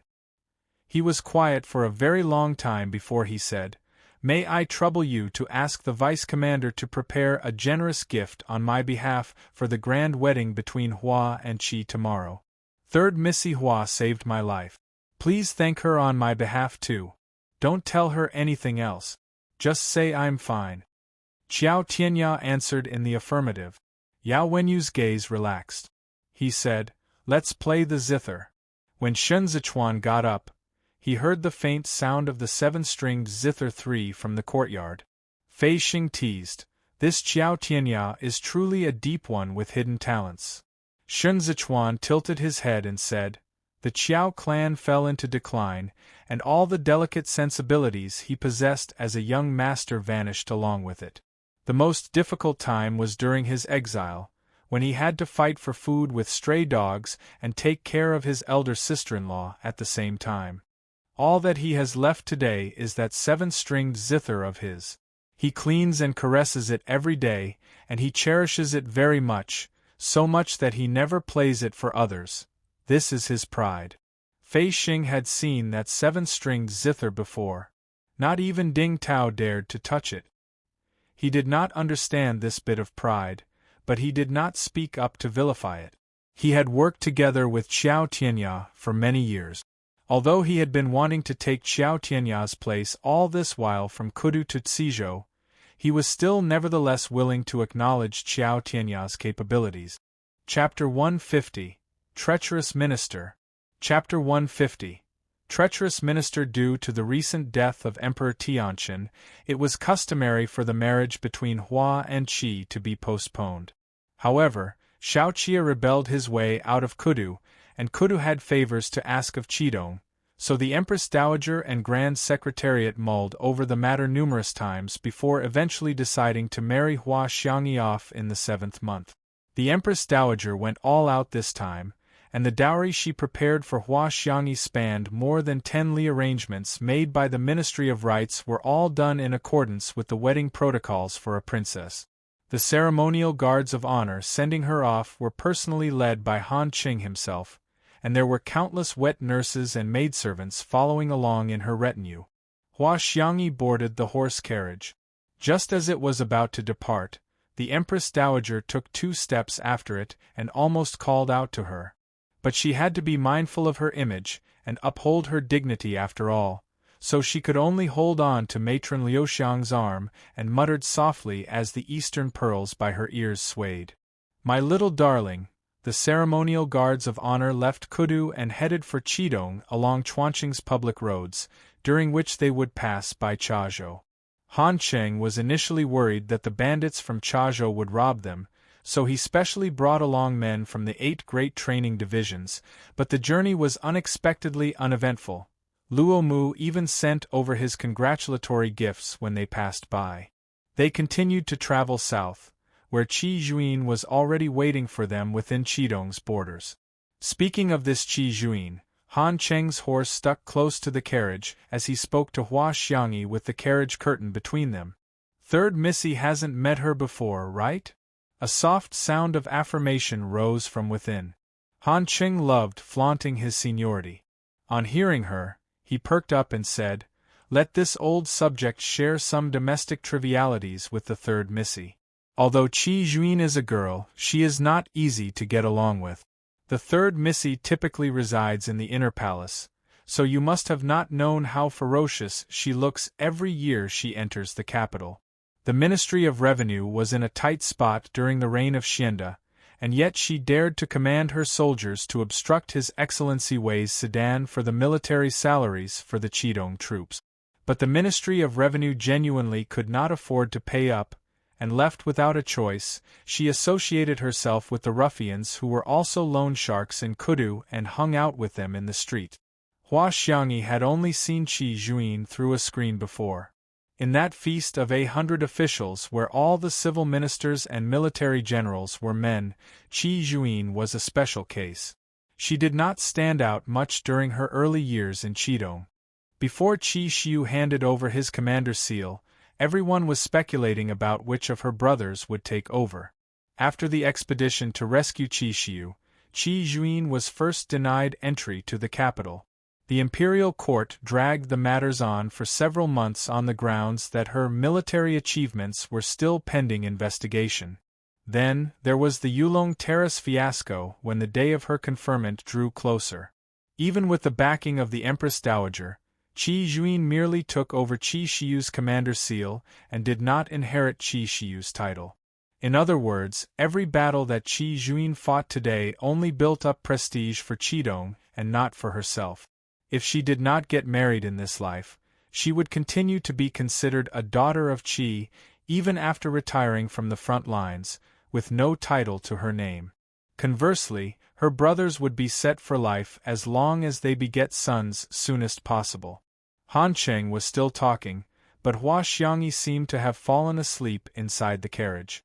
Han Cheng gradually felt bored and stopped talking in awkward embarrassment. The ceremonial guards of honor traveled until the hour of you when a streak of red suddenly emerged on the horizon. Horses' hoofs thundered in unison amidst the billowing waves of heat, revealing the light cavalry that stretched far into the distance, all dressed in red robes. The military flag of Qidong fluttered in the wind, like a dragon soaring straight for them, while a storm of yellow sand surged forth and slapped Han Cheng's entire face full of dust. Qi Wei took the lead and dismounted his horse, brandishing the flag as he bellowed, "WL, come!" The light cavalry behind him got off their horses and simultaneously went down on one knee, their armors clanging resoundingly as they raised their arms and shouted in chorus, "We extend our respectful welcome to Madam." These 2 thunderous roars left the palace maids from Kudu so shaken that their hearts went pounding. Even Han Cheng almost clutched at his chest. Beating away the dust, he knitted his brows and asked, "Where's the commander?" The sound of horse hooves circled over towards them, then that red figure was already right before the horse carriage. Before Han Cheng could stop her, Qi Juin lifted the curtain with the sheath of her blade, and tilted her head to peer inside. Hua Xiangyi had yet to have her head covered with a veil, and there was a golden jade phoenix coronet perched on her head, as she looked at Qi Juin in shock, her chest pounding hard. She did not have a clue what Qi Juin was trying to do. "Yo!" Qi Juin greeted her. "Stepmother." One shocked, Han Cheng hurriedly stepped forward to close the carriage curtain. He could not help but rebuke. "We have yet to arrive in Songjuan Commandery, so how can the Commander-in-Chief simply lift the third Missy's curtain? Just taking a look."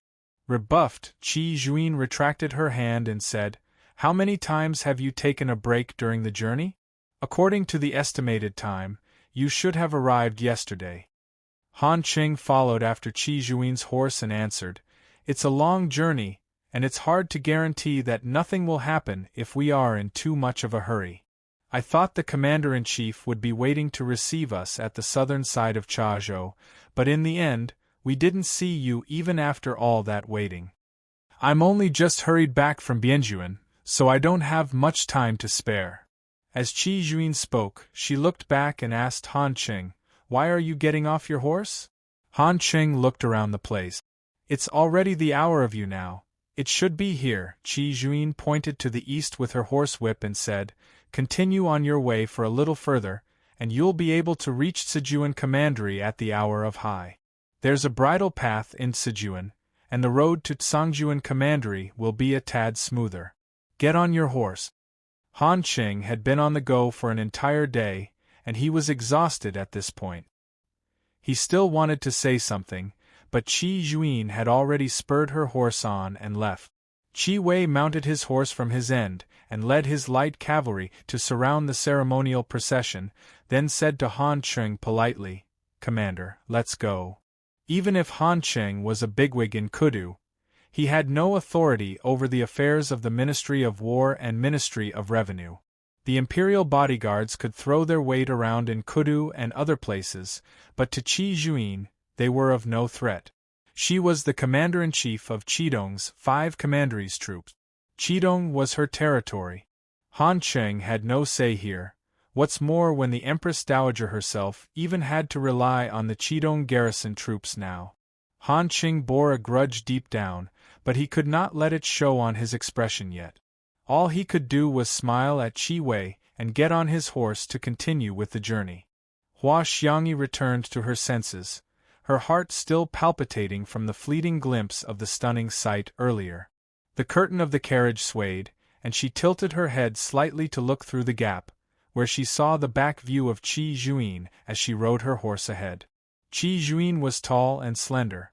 She must have made a special effort to dress up today.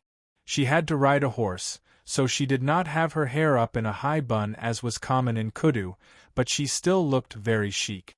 There were no hair accessories like hairpins, double-edged fine-toothed comb, or exquisite pearls in her hair, making her appear all the more neat and tidy. She was a pretty one. Hua Xiangyi still wanted to continue sizing her up, but then she saw her look back abruptly. Xiao Qia said to send his congratulations, but he still had someone prepare a gift. Xiao Jiming also had to prepare a gift on his end. Their relationship with Qidong was not all that bad. Even if it was a little delicate at the moment, the friendship was still there, especially with Qi Juin. The wedding between Hua and Qi was a declaration of the temporary victory of the Empress Dowager in the tussle for power in Kudu. The Grand Secretariat could only first stabilize the heir apparent to the throne before they had the latitude to continue with the contention for dominance. It was at this moment Xue Xiuzhua made a wise decision. He submitted a memorial to negotiate with the Grand Secretariat and had Jiang Qingshan released back to Jueshi, thereby securing the granaries in Kudu. Yao Wenyu sat in the wheelchair and let Xiao Tianya push him outdoors. The weather in Sizhou had been rather bad lately. Autumn rain was on its way, and the scenery in the outskirts of the city was even more bleak and desolate. Yao Wenyu had been out of the sun for many days, and right this moment, he seemed to have become a jade laid bare out there for all to see. "It's just as you expected." Shinzichuan looked at the vast expanse of autumn leaves and the solemnly quiet lands as he stood at Yao Wenyu's side. He really transferred Jiang Qingshan back to Jueshi. I originally thought Jiang Qingshan ought to have gone to Huaizhou even if it was to suppress Cizhou. In a rare moment today, Zhou Guo was wearing a body-fitting outfit, too, having also ridden his way here on horseback. He wiped his sweat and said, Luoxia Pass is close to the city of Quanqing, and Quanqing is the native hometown of the Shui clan. It's only to be expected for him to be worried.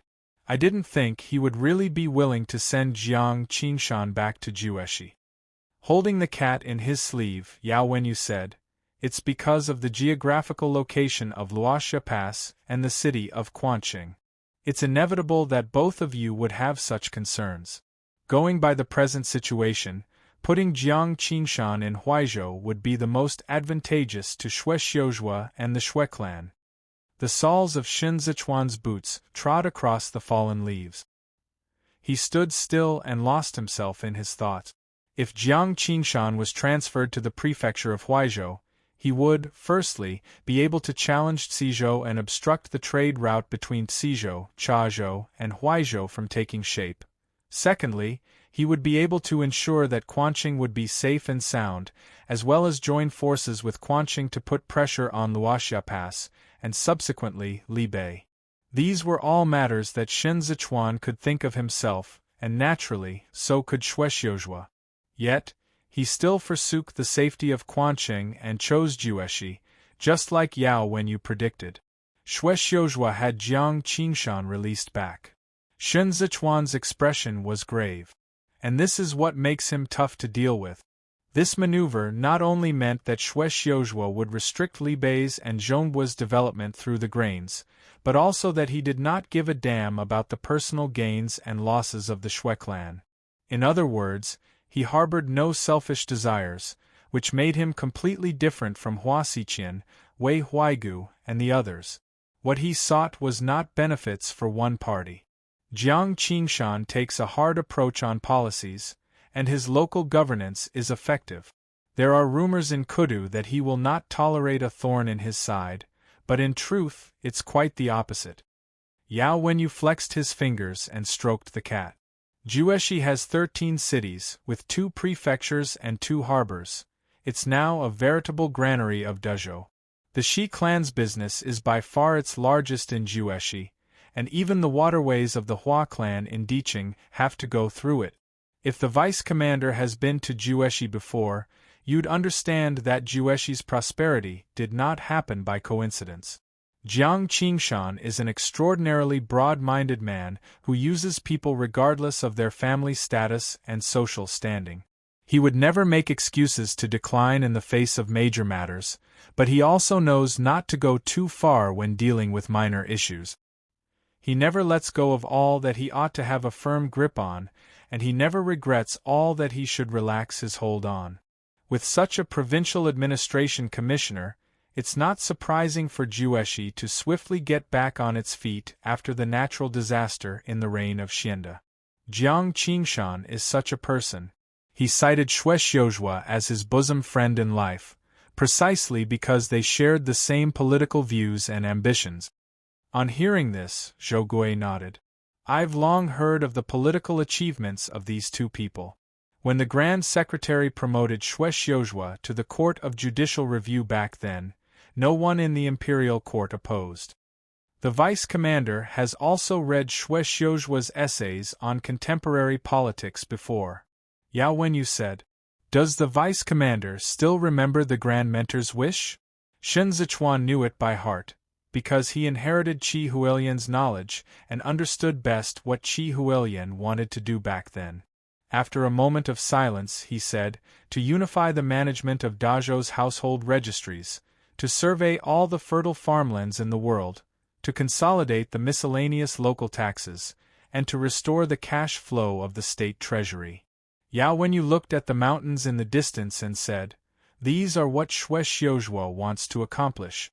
He and teacher are both striving for the same thing if you look at it on this point alone. Teacher has the support of Kong Qiu, sinew, and the various officials of humble backgrounds, while Shuexiuzhua has the support of the industrious and practical action-takers with Jiang Qingshan at the lead. He's not alone. But could the current Dezhou really do it?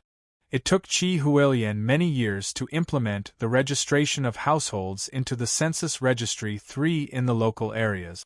Why was the Eastern Palace framed for rebellion? Because the next on the list was the surveillance of farmlands. The misappropriation of the commoners' fields in the 8 cities of Kudu was rather severe. Once the policy was implemented, the noble clans not only had to return the commoners' fields and receive their sentence according to the law, they also had to bear the land and field taxes themselves. Killing the crown prince would prevent the policy from being implemented. Hai Liangyi taught Li Jianheng the way he did to treat the problem at its source. He hoped Li Jianheng would be able to maintain a tight hold over the Grand Secretariat and wield his authority to make changes and overhaul the system from top down. For this, he was willing to charge valiantly forth in Li Jianheng's place. But Li Jianheng could not do it. Shuexiuzhua realized this way earlier than Hai Liangyi did. He instantly abandoned Li Jianheng, no longer holding out any hope for this emperor, or even the Li clan. He needed a new emperor, one who could sit quietly on the throne.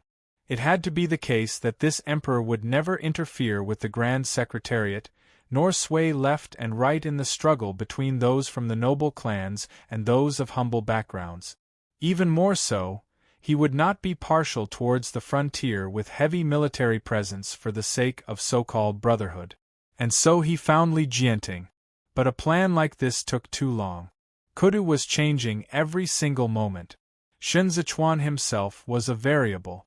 In Kudu, he was at best an abandoned pawn on Shuexiuzhua's chessboard, one who could be offhandedly discarded after dealing with Shi Hongxian and Wei Huaigu, wiped out in that heavy downpour just like Shao Qi. Shuexiuzhua had no selfish desires, and this was what was so terrifying about him. Shuexiuzhua had repeatedly ridiculed, mocked, and even humiliated Shuexiuzhua, but Shuexiuzhua did not kill off this lawful eldest brother of his, because, in his eyes, Shuexiuzhua was not important at all. Dead or alive, he made no difference, just like the dust at his feet. He wanted to kill Qi Huilian, because Qi Huilian was the tutor of the Emperor of Dezhou. He wanted to kill Yao Wenyu because Yao Wenyu was a phenomenal talent. He gave these 2 men the chance to choose before, but in the end, both of them turned him down. Releasing a strategist, who could not be used for his own purpose, back into the wild was akin to gifting the world's famous sword to another.